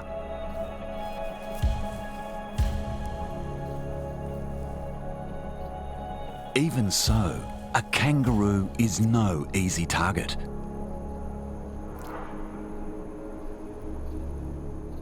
His best chance is to launch a surprise attack. He focuses on the weakest and most vulnerable within the mob.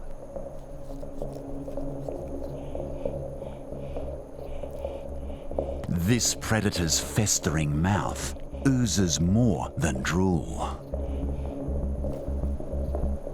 It's recently been discovered that the bite of the Parenti is venomous.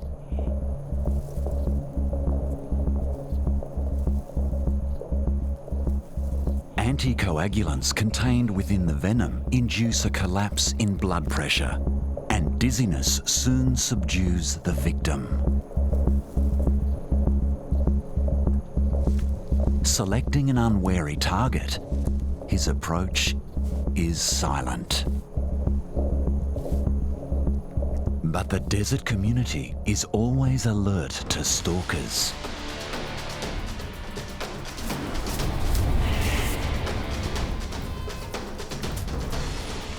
The chase is on, a contest of speed and agility.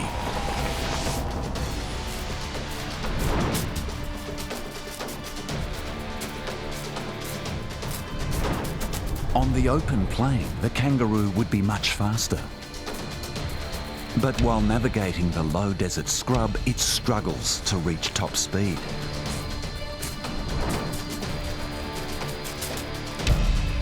But ultimately, the Parenti is outclassed.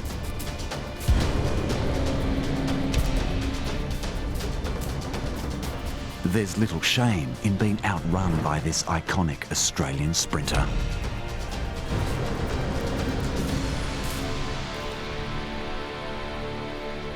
But the Parenti turns his attention to a very different challenge. He's crossed paths with the recently fed mulga snake. As one of the most venomous snakes on the planet, the mulga is a real threat to most reptiles. But the Parenti stands his ground. The snake poses little threat to him. He's too big. And thanks to eons of coevolution, Parentis have also developed a resistance to snake venom. So it's the mulga snake that finds itself in peril. And the Parenti doesn't hesitate.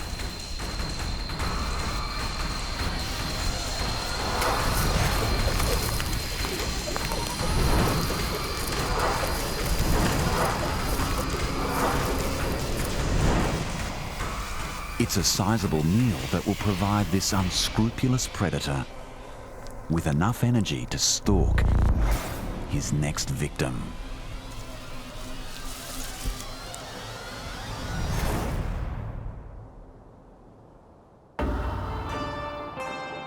While some stalk, others cheat.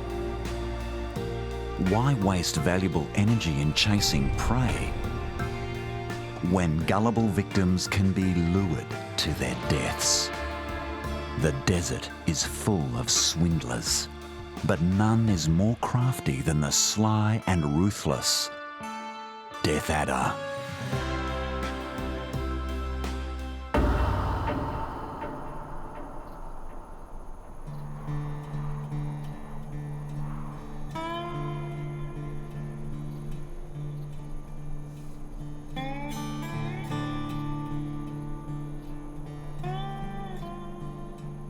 His name says it all.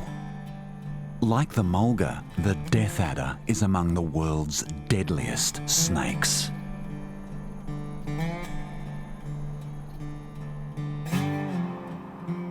But rather than pursue his meals at top speed across the desert as the Parenti does, he sits and hides and waits for his meals to come to him.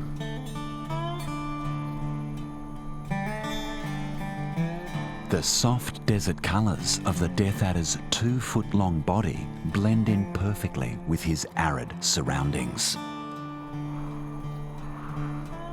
Lying motionless, his disconcerting eyes scan the horizon for potential victims.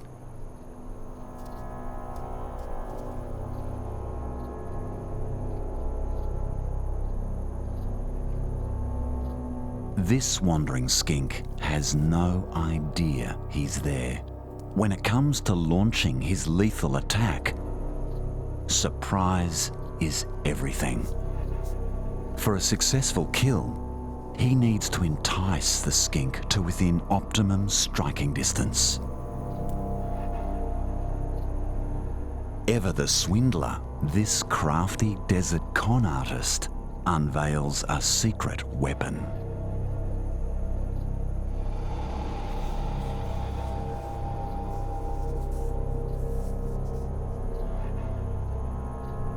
Slightly flattened and darker in colour, the tip of his tail seems to have a life of its own. When the snake twitches it, it looks just like a tasty, wriggling grub.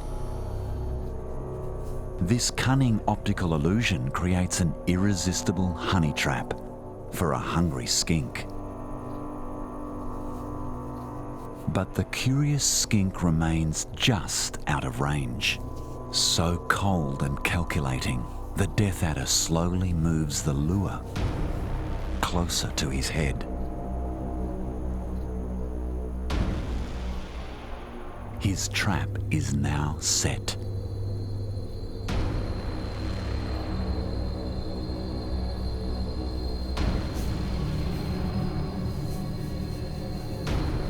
Mesmerized, the skink succumbs to temptation.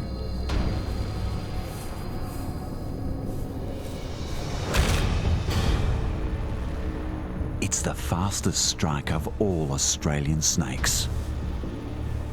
A lethal dose of fast-acting neurotoxins delivers a swift end, leaving this clinical desert con artist to quietly devour his home-delivered meal.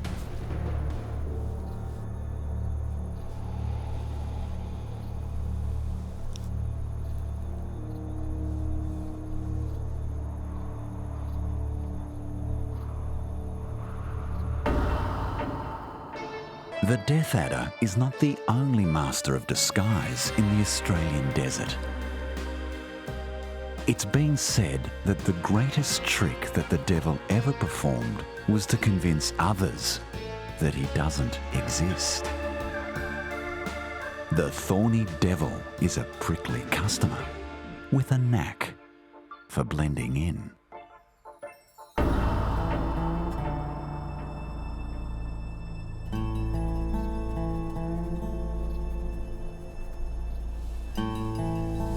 Prowling the arid wasteland is a terror of the outback. A serial killer that lays waste to countless prey at every meal.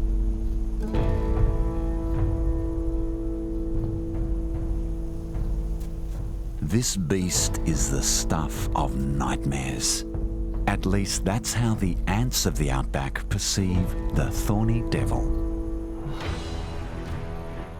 otherwise known as Moloch horridus. Meet a true desert monster. He looms over the ants upon which he gorges. Yet he's only a modest 4 inches from head to tail.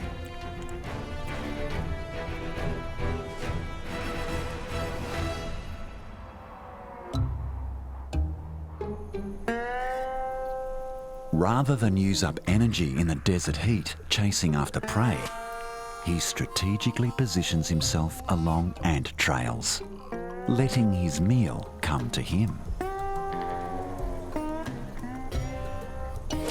He devours thousands of ants in a single sitting, and as ants are present all year round, he doesn't go hungry.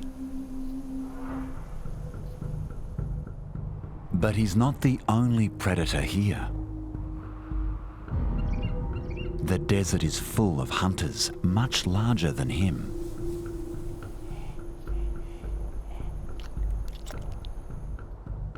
To avoid predation, he must avoid detection.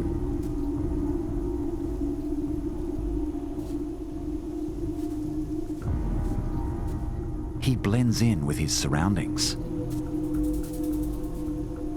A devilish trickster and master of disguise.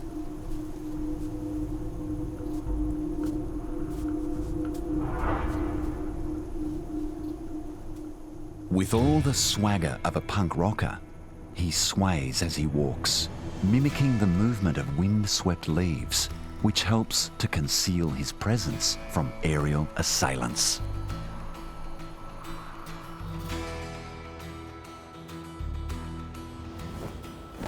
But sometimes the deceit of the devil lets him down. He has to defend himself. For this, he wears impressive spiky armour.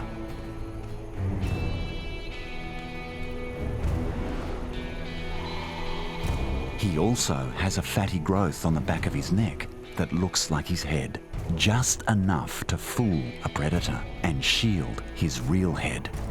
A cunning deception designed to buy him time. Eventually, even the most dogged of predators would surely realise that this meal presents more pain than gain.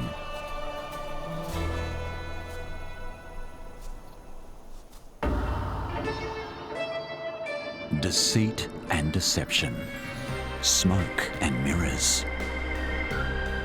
Sometimes it's the things we can't see that frighten us the most.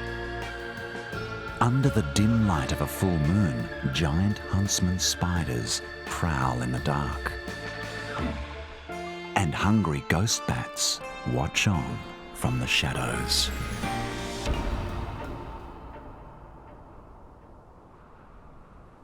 There's very little shelter in the desert, so a cave is a precious sanctuary. It's a tempting refuge for some of the desert's creatures, but a hunting ground for others. A den of iniquity.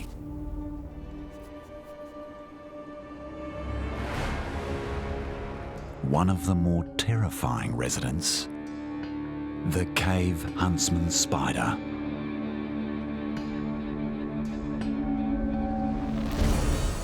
This spider is huge. It has a leg span of 6 inches. It doesn't build a web.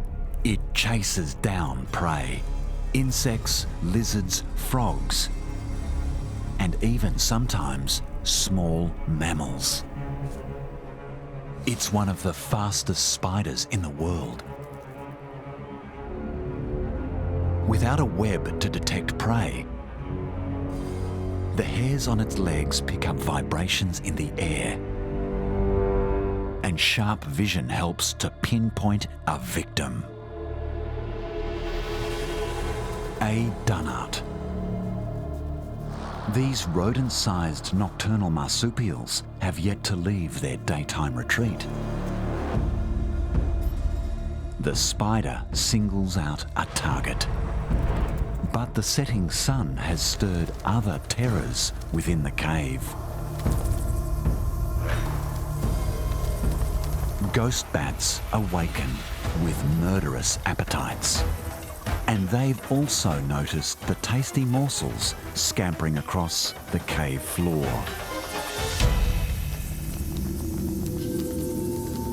Also known as the false vampire bat, the ghost bat is named for its pale colour and thin wing membranes. A ghost in the night. It's the largest echolocating bat in Australia, with sharp teeth to rip and tear the flesh off its victims, which include birds, rodents, and other bats. Its big ears provide long-range hearing to find prey.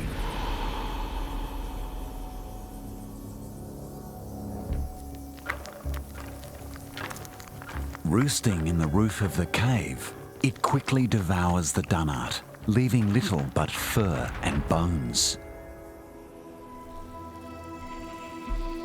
In the desert, nothing goes to waste.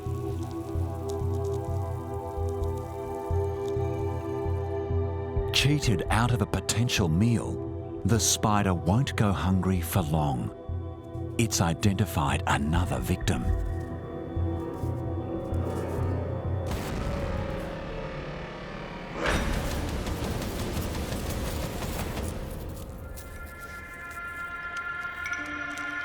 Quickly subdued by the spider's venom, the unfortunate cricket is eaten alive.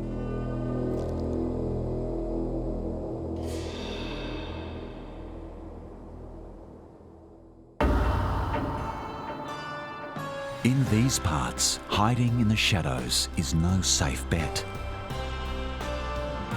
One way to deter unwanted attention is to just be disgusting.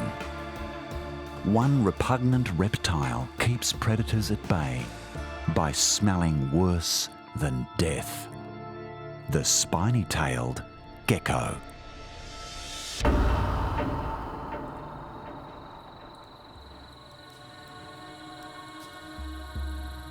Once it gets dark, a hunter of the night is ready to emerge from the branches.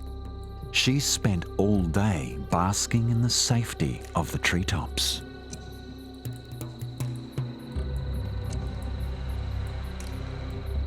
She only comes down to the ground to hunt.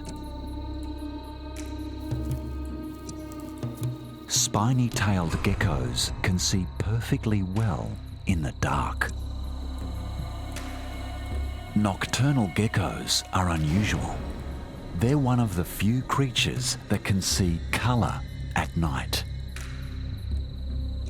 She can do this because she has special cells in her eyes, cones that respond to different wavelengths of light and are more than 350 times more sensitive than human colour vision.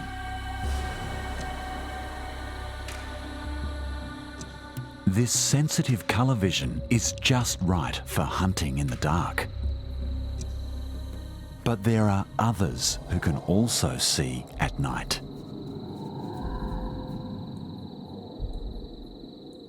This 25-inch long creature might look like a snake, but it's actually a Burton's legless lizard. It's a predator. Its eyesight is good, but when hunting, it only reacts to movement. As long as the gecko keeps perfectly still, she won't be noticed. The gecko returns to the hunt. This giant centipede would be an ideal meal. But there's a problem. She's been seen by another predator.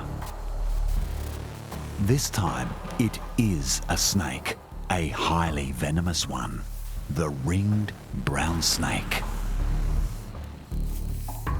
This snake doesn't rely as much on vision as scent, tasted by its flickering tongue.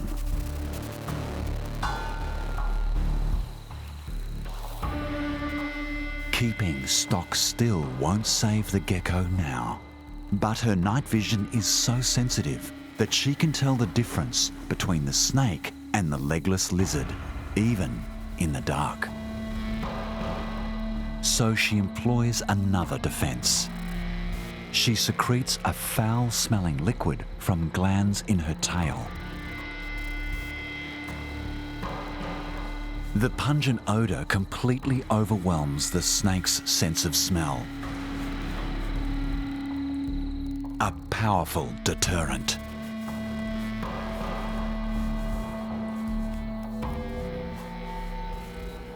Once the threat is gone, she settles for a quick beetle snack before retreating to the safety of her tree.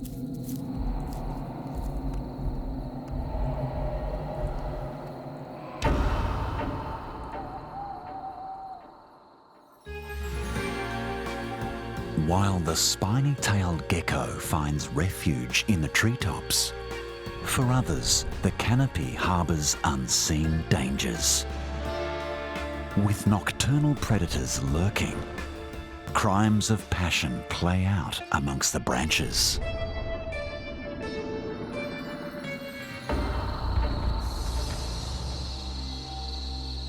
Under a full moon, the silence of the cool desert night is broken by the sounds of serenading insects looking for a mate. But not all of these insect songs are designed to find a partner. Some have a more sinister tone. A spotted predatory katydid.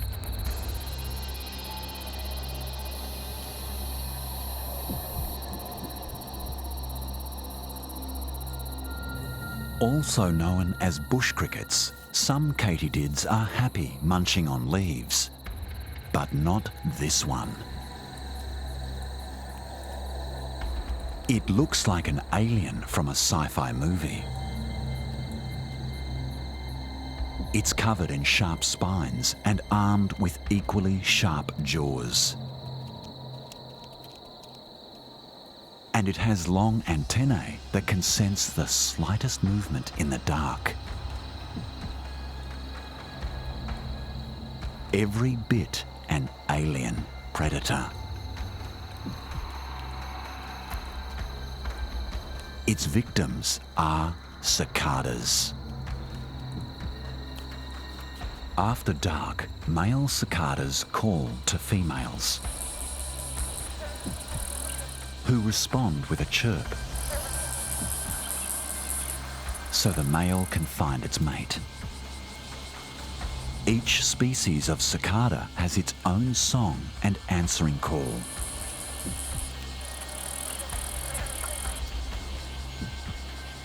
The spotted predatory katydid has cracked the cicada code.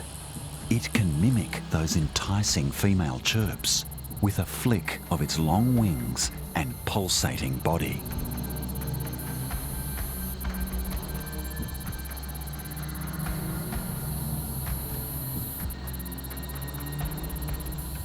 What's remarkable is that this complex deception seems to be hardwired into the katydid's DNA. Since it can mimic the songs of cicadas it's never heard before.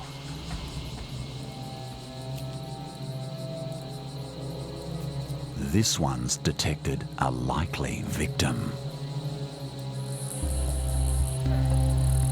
It answers the male cicada's mating call. A siren song that male cicadas find irresistible. But in these forests, answering the call of love can prove to be a fatal attraction. Drawn by instinct, the unwary victim walks towards mortal danger.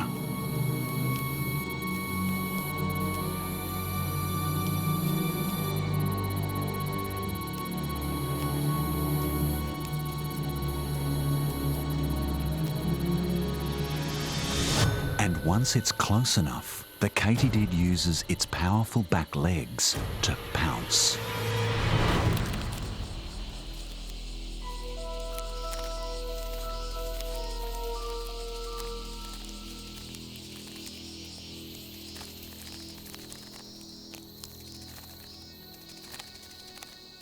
Once ensnared, a killer bite is delivered to the throat.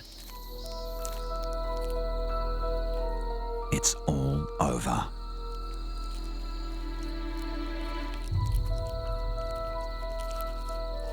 An appetizing midnight snack.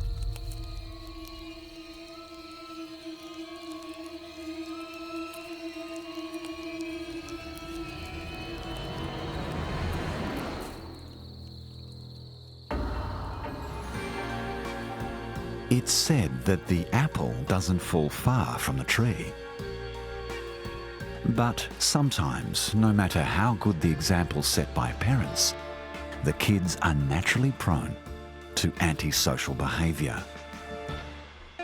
The young antlion is a natural-born killer.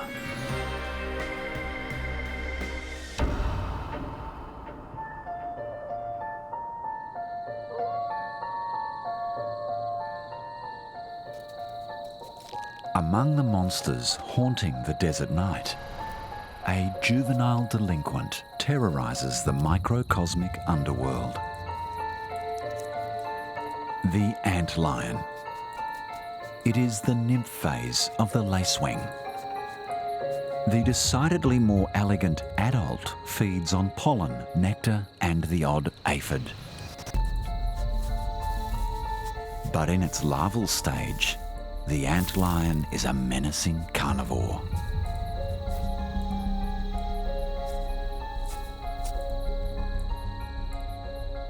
This natural-born killer is armed to the teeth, literally. Its mandibles resemble sickle blades, and it's not afraid to use them.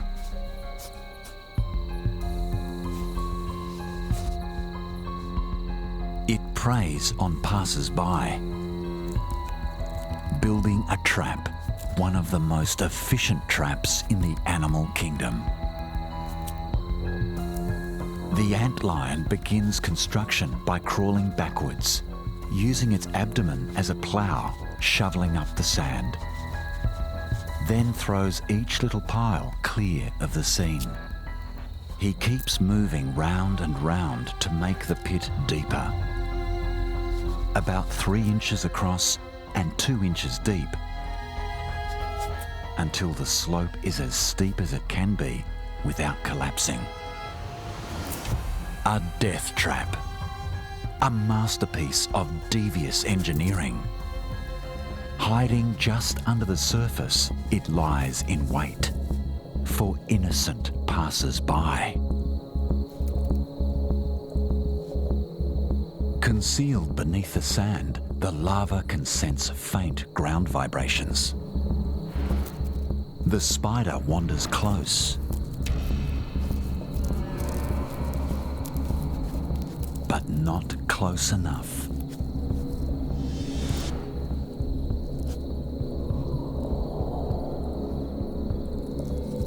A foraging ant,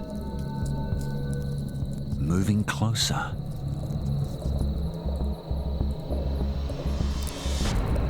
It stumbles into the hole. The antlion launches.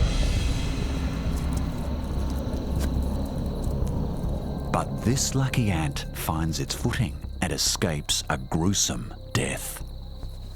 The predator doesn't have to wait long.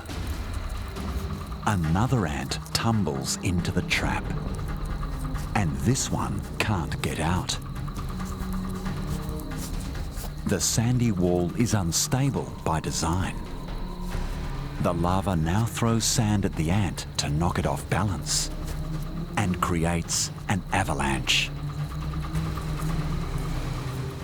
that delivers its victim to its waiting jaws. The antlion injects the ant with venom and enzymes before starting to suck the life out of the still struggling victim. It's as if the earth has opened up and swallowed the ant whole. The antlion's trap provides a ready-made grave.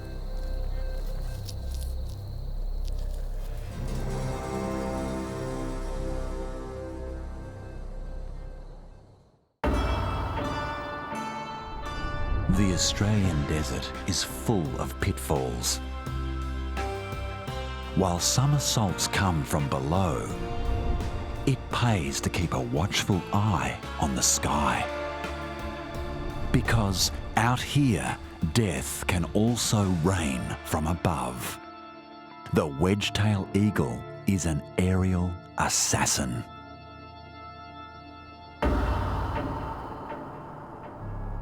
Dry, desolate, hostile. Out here, resources are few and far between. Spanning thousands of square miles, the vast expanse of the Australian desert is a silent killer. But some species are well equipped to meet these extreme challenges. Australia's largest bird of prey. With a wingspan of nearly 10 feet, the wedge-tailed eagle. She's an apex predator, soaring high on the food chain. thanks to her arsenal of deadly weapons.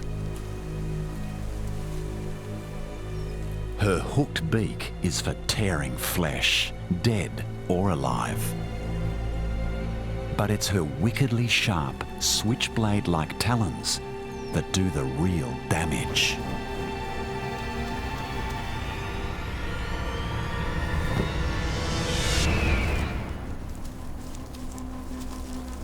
A fierce hunter and fiercely loyal to her family. Wedge-tailed eagles mate for life. Like Bonnie and Clyde on the wing, this pair works together to provide food for their chicks. Effortlessly soaring upon desert thermals, she scours the searing landscape for prey. Wedge-tailed eagles possess incredible eyesight. Each eye has a bony ring that can be squeezed to elongate the eyeball, acting like a zoom lens, seeing prey up to 2 miles away. Even the largest of kangaroos need to be wary of an aerial assault.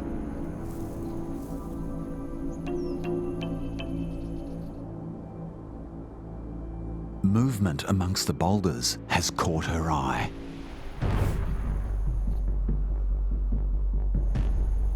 Quick and nimble, rock wallabies are difficult moving targets. They navigate the rocky outcrops with all the agility of a mountain goat.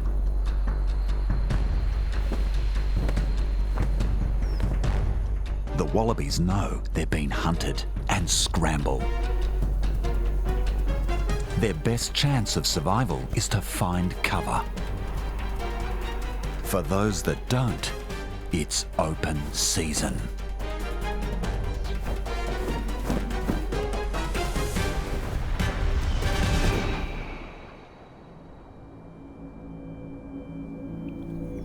Her lethal talons quickly dispatch the hapless prey, tearing flesh from bone.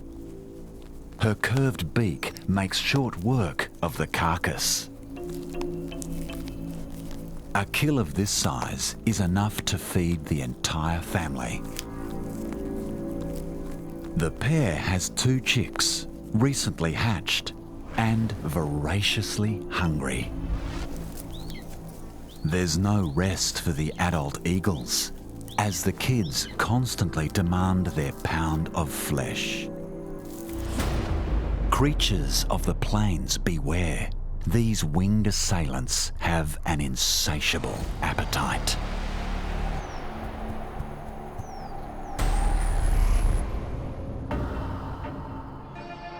Australian deserts harbour some of the world's most notorious killers. But there's one that stands out from the crowd. A hitman with a terrifying reputation. Its famed bite contains enough lethal toxins to commit mass murder. The inland taipan.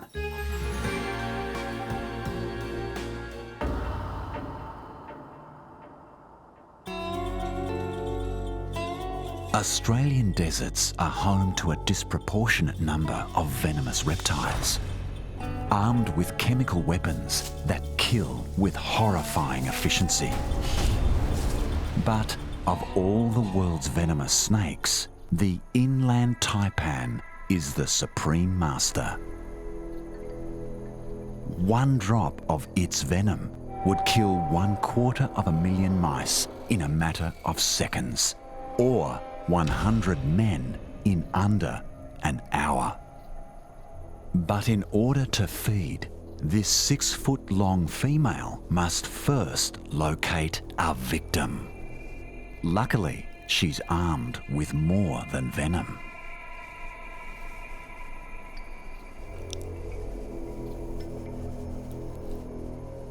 Tasting the air, her tongue picks up the slightest clue.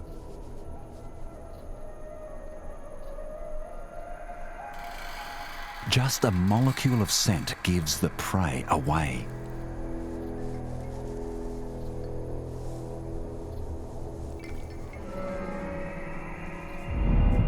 There is a potential victim, and it's close.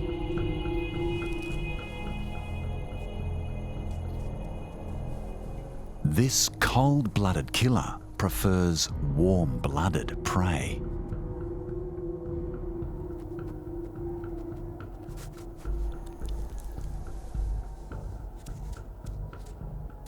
Native rodents spend the daylight hours in the cool of their underground burrow. But just like the caves of the desert, burrows are no safe haven.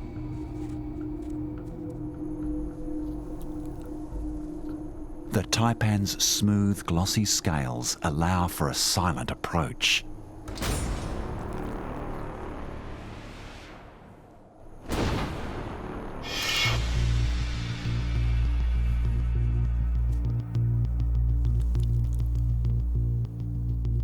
As she gets closer, her keen vision helps to pinpoint the source of the scent.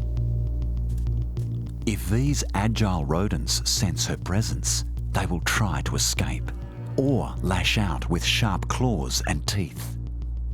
A silent assassin. She uses the shadows to approach her chosen target, undetected.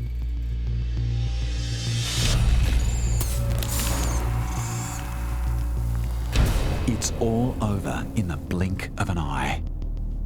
Neurotoxins quickly paralyse the victim, while hemotoxins start to break down the rat from the inside.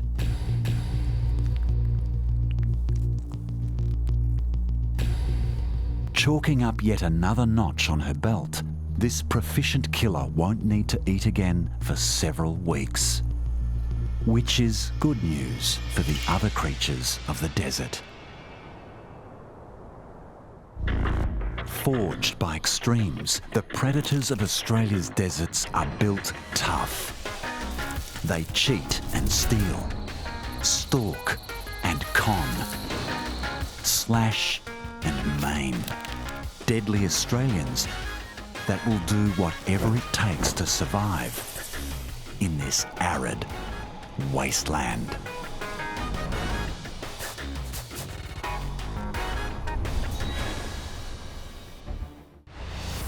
Australia, a tropical paradise.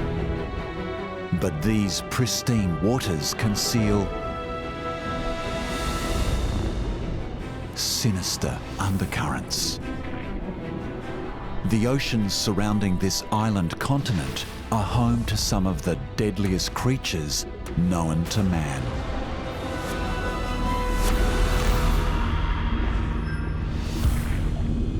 Marine assassins that strike from the shadows, or wield biological weapons that kill with terrifying efficiency. Curiously intriguing,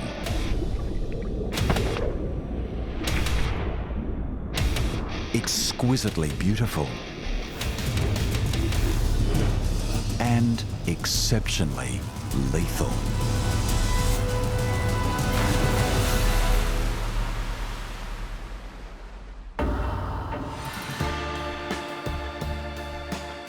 These are the case files of Australia's notorious ocean killers. From otherworldly predators with a knockout punch, to flamboyant femme fatales, to the monsters of our deepest nightmares. In these waters, there is little more fearsome than the jaws of the great white shark.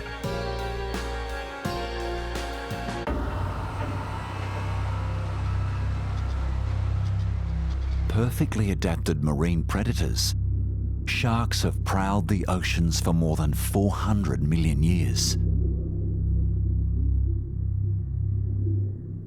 Worldwide, there are around 400 species of shark, almost half of which can be found in the waters surrounding Australia. monsters of the deep, the stuff of myth and legend. They are supreme killers. Over the last 50 years, there have been 53 fatal shark attacks in Australian waters.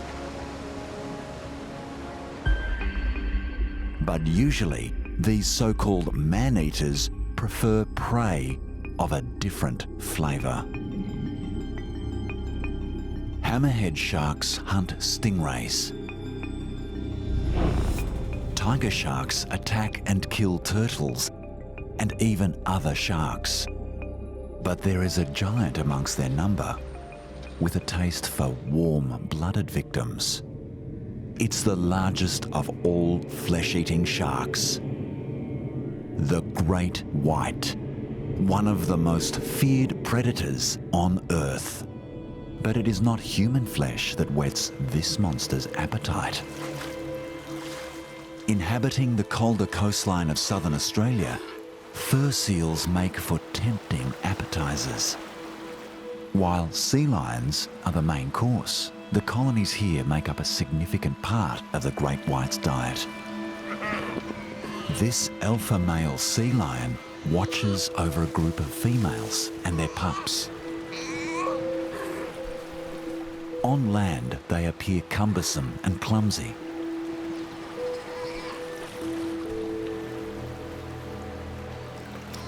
But once they enter the water, it quickly becomes apparent that they are in their element. Sea lions are fast, agile and elegant swimmers. Their streamlined bodies enable them to efficiently chase down prey species like crustaceans and cuttlefish. But the sea lions aren't the only marine predators to prowl the chilly waters of the great southern ocean. And all this activity does not go unnoticed. A nightmare of the deep approaches. Great white sharks can detect the scent of prey species from great distances. For this 15-foot-long monster, the sea lion hunting ground is a smorgasbord. Busy with their own hunt, the adult sea lions are oblivious to the approaching threat. And the great white seizes the opportunity to target one of the pups. Weighing around 1 ton, it breaches the water's surface at over 30 miles an hour.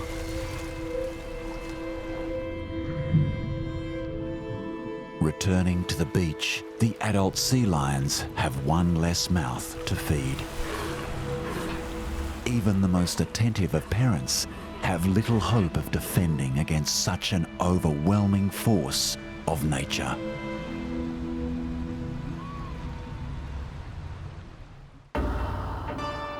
A veritable powerhouse, the great white shark terrorises the Australian coastline with brutish strength and fierce jaws. But Aussie killers come in all shapes and sizes. And to survive in this bloodbath, even the most delicate of Mother Nature's creatures have come to rely on lethal biological weapons.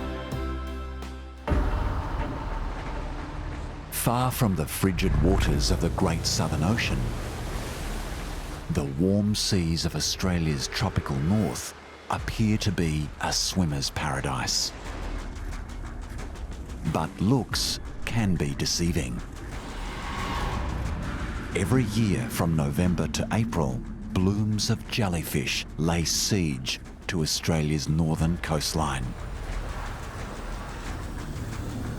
While some are harmless, others are amongst the deadliest creatures known to man. The venom of the tiny irukandji jellyfish is 100 times more potent than a cobra's, and 1,000 times deadlier than that of a tarantula.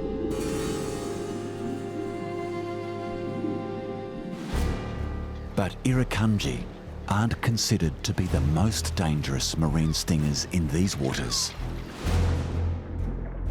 That title belongs to the box jellyfish, one of Australia's most notorious killers.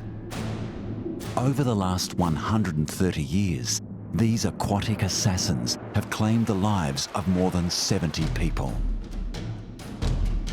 The rapid onset of box jellyfish envenomation can lead to cardiovascular collapse and death in a matter of minutes.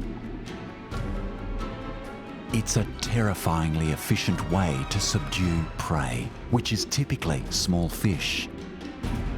Stinging cells contained within the 10-foot-long tentacles inject venom upon contact, bringing about a quick death. The extreme nature of the jellyfish's chemical weapon helps to protect its delicate tentacles from being damaged by a struggling victim. Although not as ferocious as the great white shark, these toxic terrors have few natural predators. Present in vast numbers, jellyfish blooms can stretch as far as the eye can see. But sometimes it's the things that we can't see that pose the greatest threat. Hiding on the sea floor is a clandestine predator with a deadly reputation: the reef stonefish.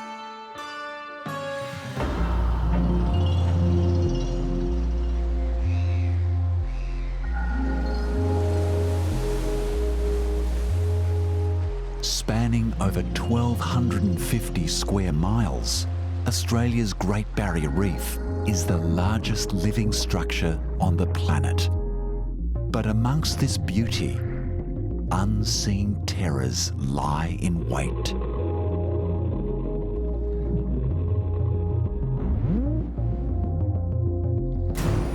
Shunning the limelight, a reef stonefish conceals itself on the sea floor. A master of disguise, it's easy to see how this predator got its name. Its mottled colours blend in with the reef setting. It will even tolerate algae growing on its skin to further aid concealment. The stonefish is an awkward swimmer, but it's patient, a required trait for an ambush predator.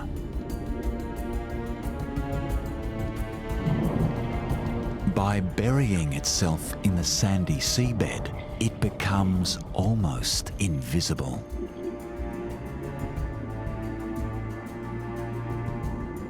Even its large bulbous eyes are indistinguishable from its surroundings. This nocturnal predator preys on crustaceans, small fish, and cephalopods that stray too close.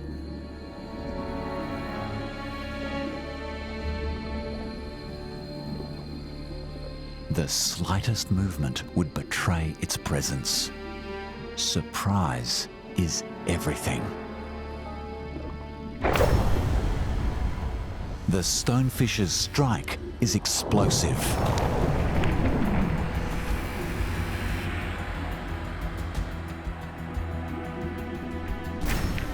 Its wide gape rapidly envelops unwary prey, which is swallowed whole. Its use of surprise attack makes it a formidable predator.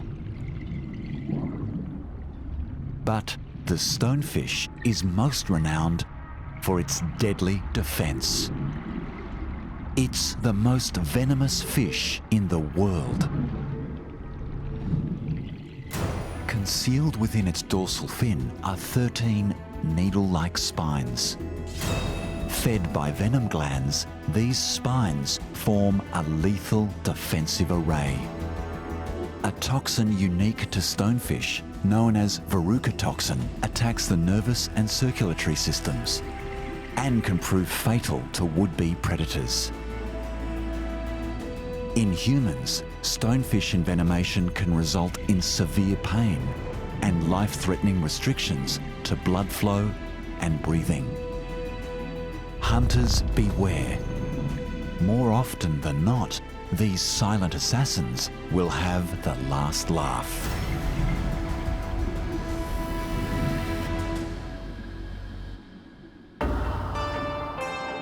The reef stonefish has made an art form of concealment. Lurking within the shallows is another marine assailant, one that employs a more proactive strategy. It advertises its message in neon blue. Touch me and you die.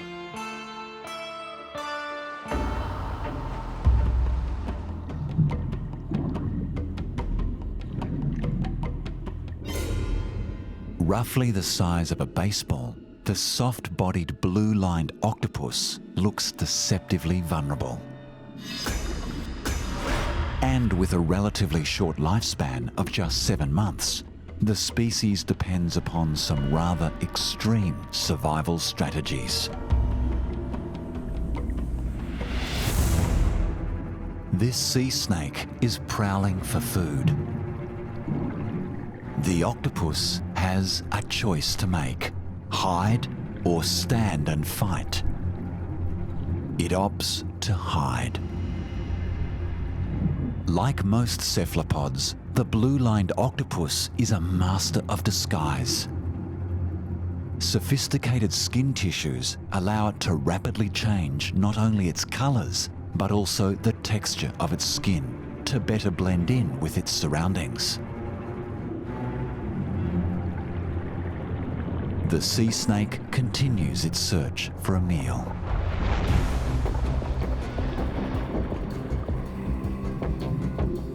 But some predators are armed with more refined senses.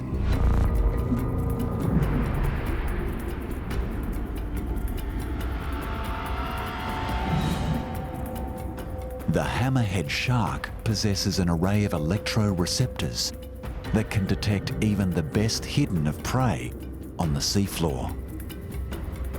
Confronted with the threat, the blue-lined octopus decides to change tactics. It sends a vivid message. Iridescent blue markings pulsate across its body, warning the predator that it's armed and dangerous.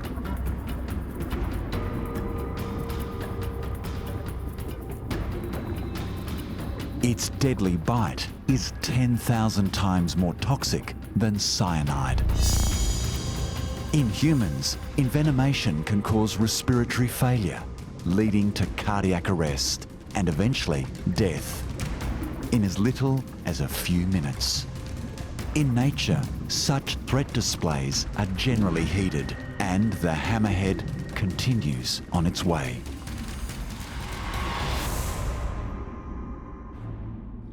On a smaller scale, the blue-lined octopus is also a predator. It scours the ocean floor, searching for small fish and crustaceans.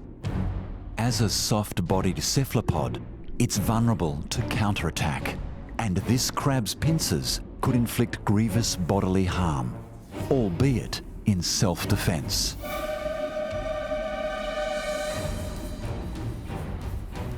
A surprise attack presents the best chance of success.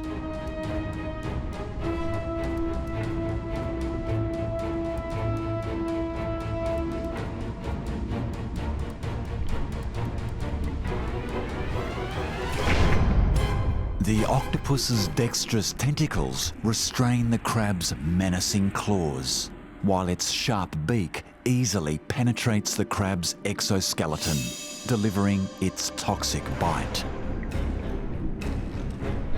The crab quickly succumbs to a lethal combination of toxins contained within the octopus's venom. There's no doubt with this pint-sized perpetrator, blue means back off.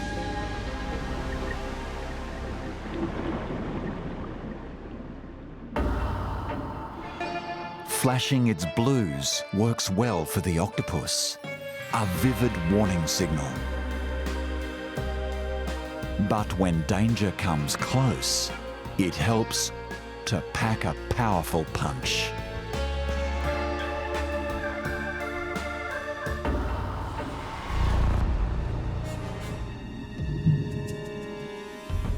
Amidst the strange and often brutal underworld of this subaquatic realm, one puny pugilist stands out from the crowd. The peacock mantis shrimp. Otherworldly in appearance, there's more to this odd creature than meets the eye. It's a formidable predator.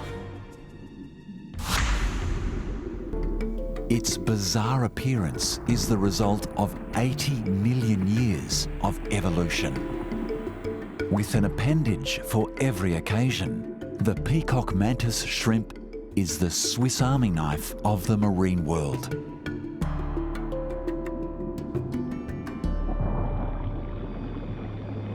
Five pairs of legs for feeding, 3 pairs of legs for walking, 2 pairs of antennae for reception, 10 gills for breathing,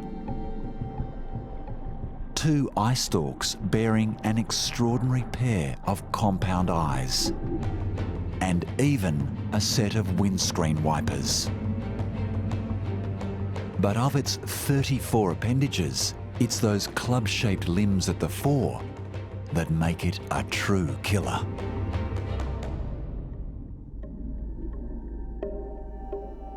At just 6 inches, he punches well above his weight. His hunting strategy is one of brute force. Understandable when prey species include the well-armed and well-armoured, not to mention well-camouflaged. But camouflage is of little use when hunted by a peacock mantis shrimp. His eyes are amongst the most complex in the animal kingdom. While human eyes have just 3 colour photoreceptors, he has 12. With the capacity to see far beyond the human visible spectrum, very little escapes his attention. While the crab's defences are formidable, this seasoned brawler treats them with contempt. He's more than a little territorial and knows exactly who's moving through his patch, especially those of the tasty variety. Unaware of the mantis shrimp's presence, the crab strays close. Too close.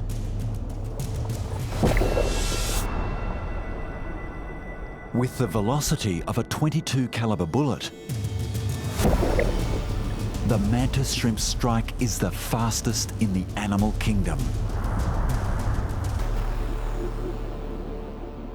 The assault is so fast that friction makes the surrounding water boil.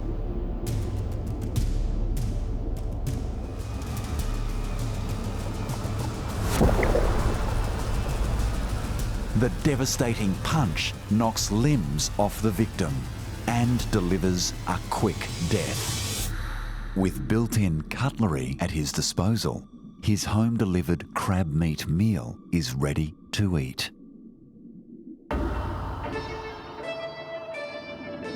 The peacock mantis shrimp punches well above its weight. But there are far larger brawlers lurking in these waters. Prowling the coastline, one heavyweight killer devours just about anything that crosses its path. The tiger shark.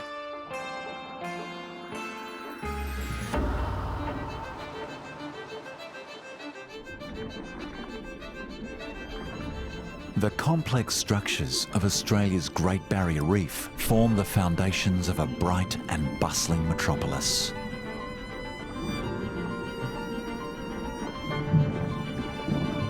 But every neighbourhood as its bully.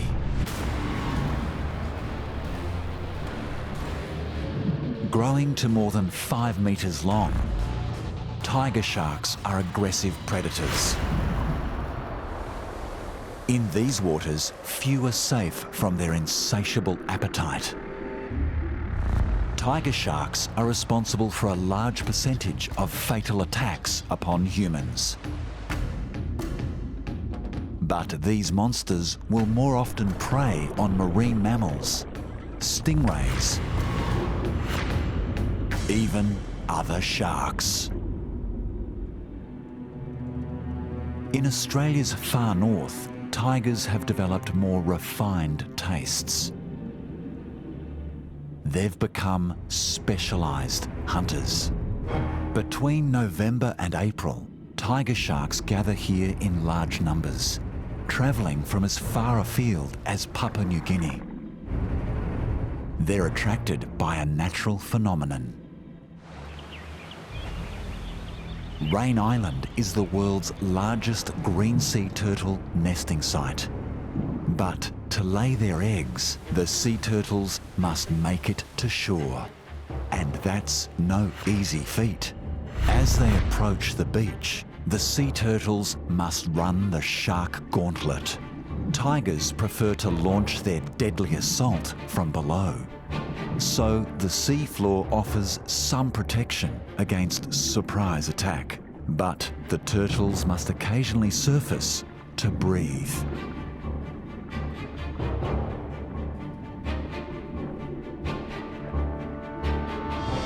And that puts them in mortal danger. For the sea turtles, timing is everything. This one has spotted the lurking predators and bides her time. Another chances a breath.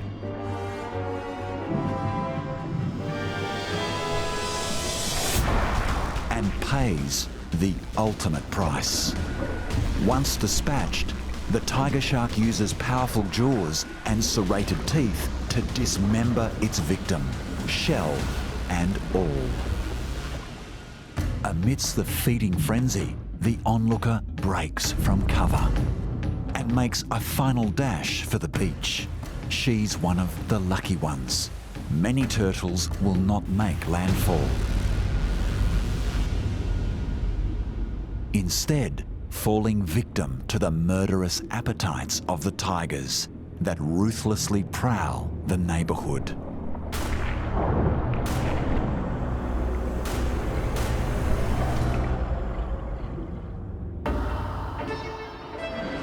With such menacing monsters in the water, it helps to be able to avoid detection or have the capacity to defend oneself. One fierce fish can do both. The lionfish.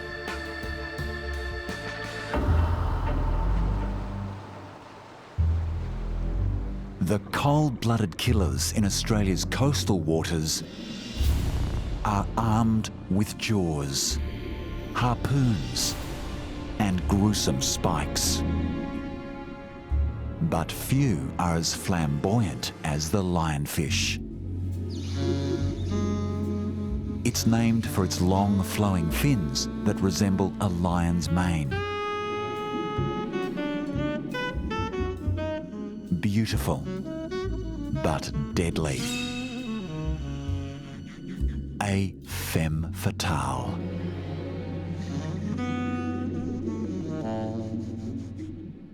The lionfish's irregular outline helps to conceal its presence when viewed from a distance. Another piece of seaweed wafting in the current. But up close, its bright colours and bold markings serve as a vivid warning to would-be predators. Look, but don't touch. Also known as devil firefish, lionfish are armed with potent venom. Each long flowing dorsal spine is tipped with an extremely sharp point. Glands within these spines produce powerful neurotoxins. In humans, lionfish envenomation can cause extreme pain, respiratory paralysis, and occasionally death. Their formidable toxins and vivid threat display have earned these fish a healthy respect amongst the reef community. They have few natural predators. Although armed and fabulous, lionfish don't use their venomous spines to hunt. They're strictly for defence. They're ambush predators, relying on camouflage to sneak up on a victim.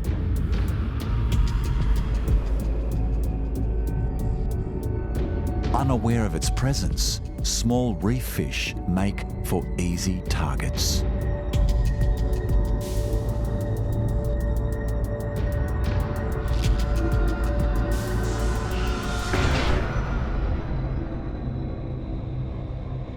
By rapidly sucking water through its wide gape and pumping it out the gills, the lionfish creates a vortex, dragging this hapless fish to its doom. This femme fatale literally eats its victims alive. Though only the size of a football, the lionfish sits comfortably near the top of its food chain. A marine assassin with flair.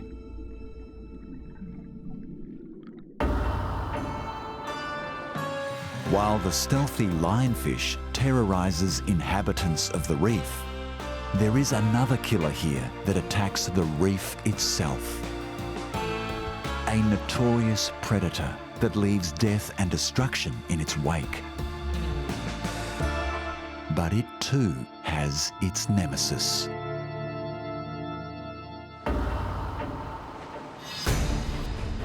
Australia's Great Barrier Reef is a wonder of the natural world. Yet it's under threat.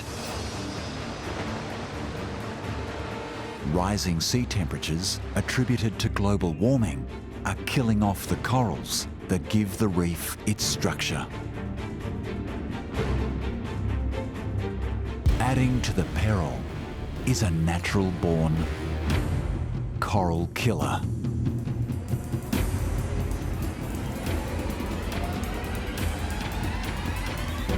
At around 30 inches in diameter, an individual crown of thorns starfish can devour up to 30 square feet of coral in a single year, which might not sound like much, but when present in vast numbers, the results are catastrophic.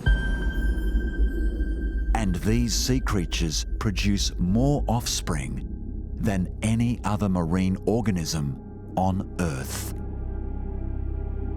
Each female develops over 50 million eggs in a breeding season.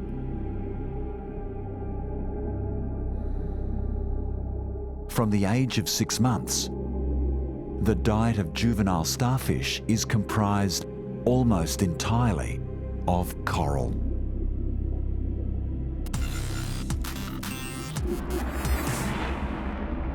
Its characteristic venomous spines protect it from most predators. En masse, they are a force to be reckoned with.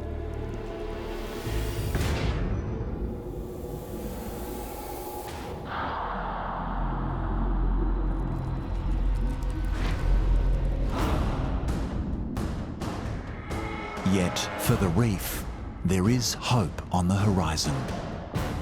An unlikely predator. The giant triton. One of the ocean's largest sea snails.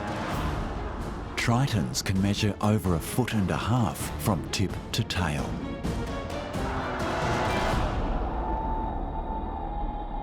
This giant gastropod feeds upon sea cucumbers and sea stars.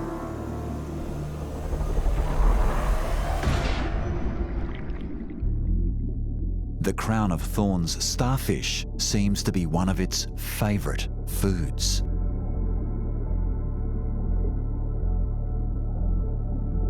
When hunting, the triton uses scent trails to track its prey. But it's not the only one with an acute sense of smell. The starfish senses the approaching threat and attempts to flee.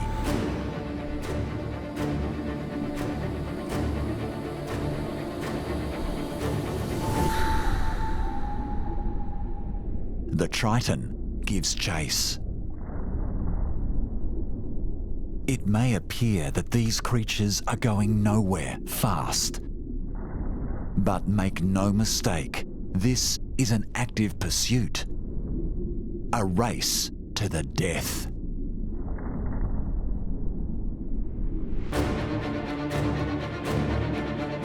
With nowhere to hide, the starfish relies on its venomous spines as a last line of defence. But the starfish's defences offer little deterrent to the persistent predator. Giant tritons have developed a tolerance to the starfish's toxins. And their saliva contains a paralysing agent, which brings the pursuit to an abrupt halt. Its hard-fought meal is now ready for consumption. It uses a serrated organ known as a radula to lacerate the soft tissue between the starfish's spines, then sucks the life from its paralysed victim, leaving little behind but an empty husk. But as is the nature of a sea snail, it's in no hurry.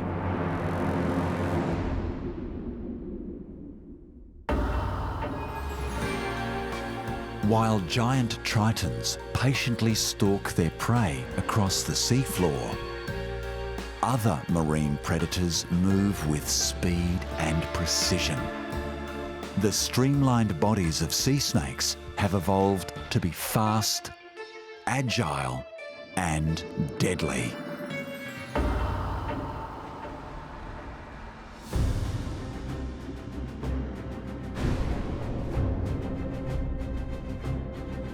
Toxic serpent stalks Australia's reefs. A 6-foot-long predator with a lethal bite. The olive sea snake. Unable to move on land, the olive sea snake is extensively adapted to an aquatic lifestyle. But like all snakes, it's an air-breathing reptile.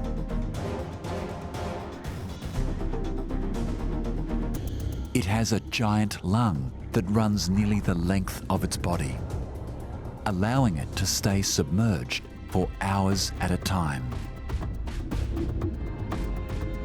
As it tracks small fish and invertebrates amongst the nooks and crannies of the reef.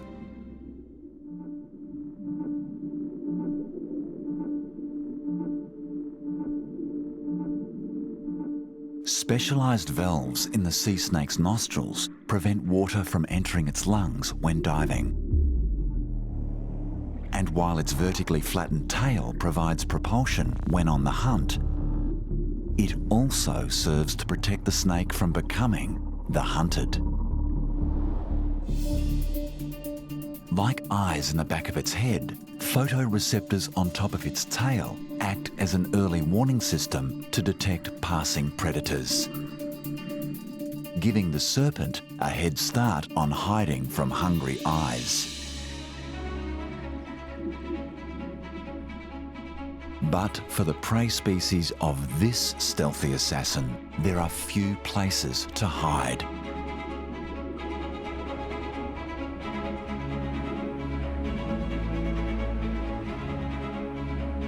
Offering a false sense of security, the confined space of this fish's refuge is easily infiltrated.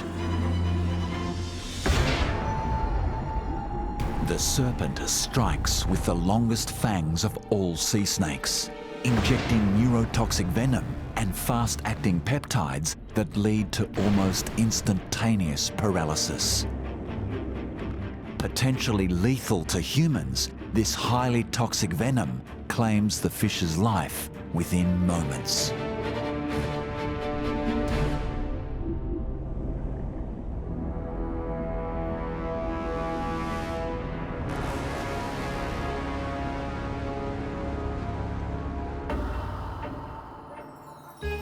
While sea snakes actively hunt down their prey,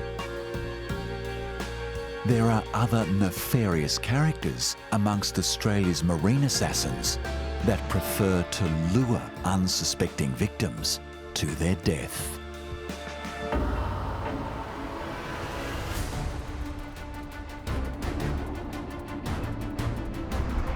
In these sinister waters, deceit and deception are commonly employed as survival strategies. The dark art of camouflage, a prime example. It's frequently used to set up a kill or avoid being killed.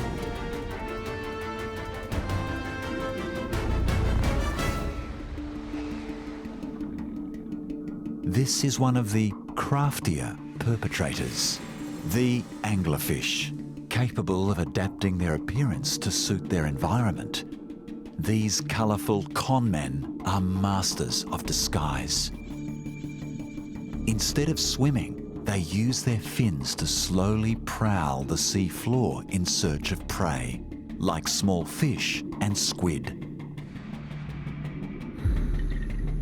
Within its bag of tricks, this anglerfish possesses a rather unusual tool. A biological lure known as an esker protrudes from its forehead. Resembling a wriggling worm, it tempts prey from the safety of cover. A cuttlefish emerges to investigate. Amongst the most intelligent of marine invertebrates, it doesn't buy into the scam.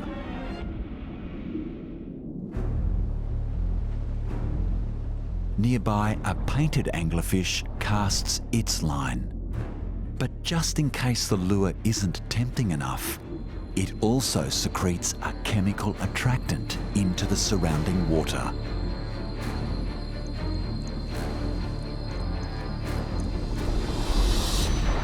Its strike is faster than the blink of a human eye. A bite-sized snack.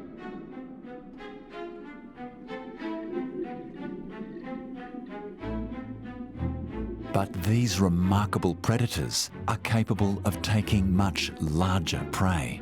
Anglerfish can expand their mouth cavities to 12 times the original size, a trait that allows them to punch well above their weight. Also reliant on camouflage, a flounder conceals itself within the sandy seabed, unaware that a hairy anglerfish is posing as a sea anemone nearby.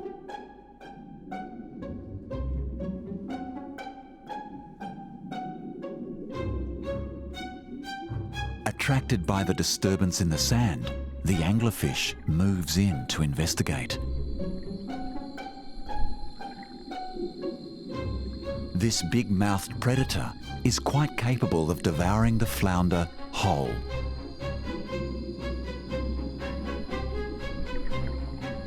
Putting faith in its camouflage, the flounder holds its nerve. Fooled by the flounder's disguise, the anglerfish moves off in search of its next victim. Anglerfish are amongst the craftiest killers on Australia's reefs. Another predator here uses more insidious drugs to subdue a victim before moving in for the kill.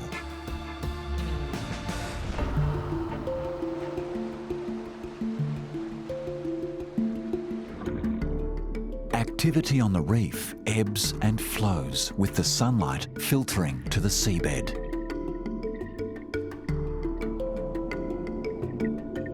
As the moon rises above the black waters, one of the planet's deadliest creatures embarks on its hunt. It's not as imposing as a killer shark, nor does it instill primal fear as a snake might. But it wields one of the animal kingdom's most potent chemical weapons. Its sting is a death sentence. Having kept a low profile throughout the day, this predator emerges from its sandy hiding spot.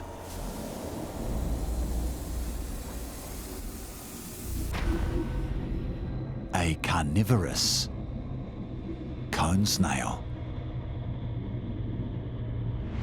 Its movements are deceptively slow, but it conceals a lightning-fast pneumatic weapon, one that delivers a fatal dose of venom. Conus geographus is the most deadly of all the cone snails. Its venom is more complex than the deadliest of snake venom and has claimed the lives of more than 30 people. There is no antivenom to treat its fatal sting.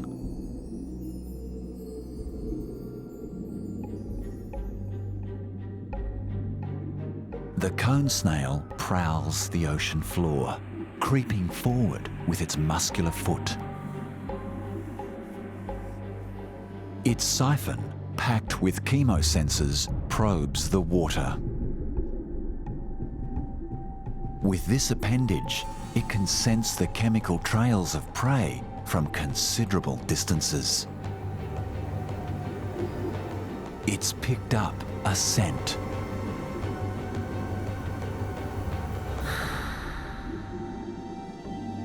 A venomous weaverfish. The dorsal spines of this fish are delivery mechanisms for its own mix of defensive toxins. But the cone snail is undeterred. As the sinister assassin creeps towards its mark, the faster-moving weaverfish makes no attempt to flee. It's paralysed, not by fear, but by a mixture of chemicals that the cone snail has released into the surrounding water. Fast-acting sedatives that immobilise prey. The cone snail now casts its net. Its extendable mouth begins to engulf the weaverfish. This elastic appendage doubles the snail's length and appears impervious to the weaverfish's toxic defences. With the fish trapped, the cone snail extends its proboscis and readies a kill shot. It fires a hollow tooth filled with toxins.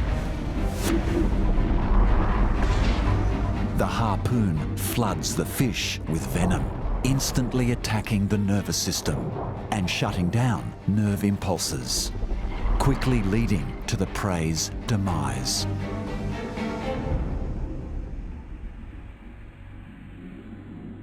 The cone snail begins its slow escape from the scene of the crime, returning to its darkened lair to ingest its meal in solitude and safety. When next holidaying on an Australian beach, you should remember one thing. The crystal clear waters of this island paradise are both beautiful and deadly. Stonefish plague the shallows.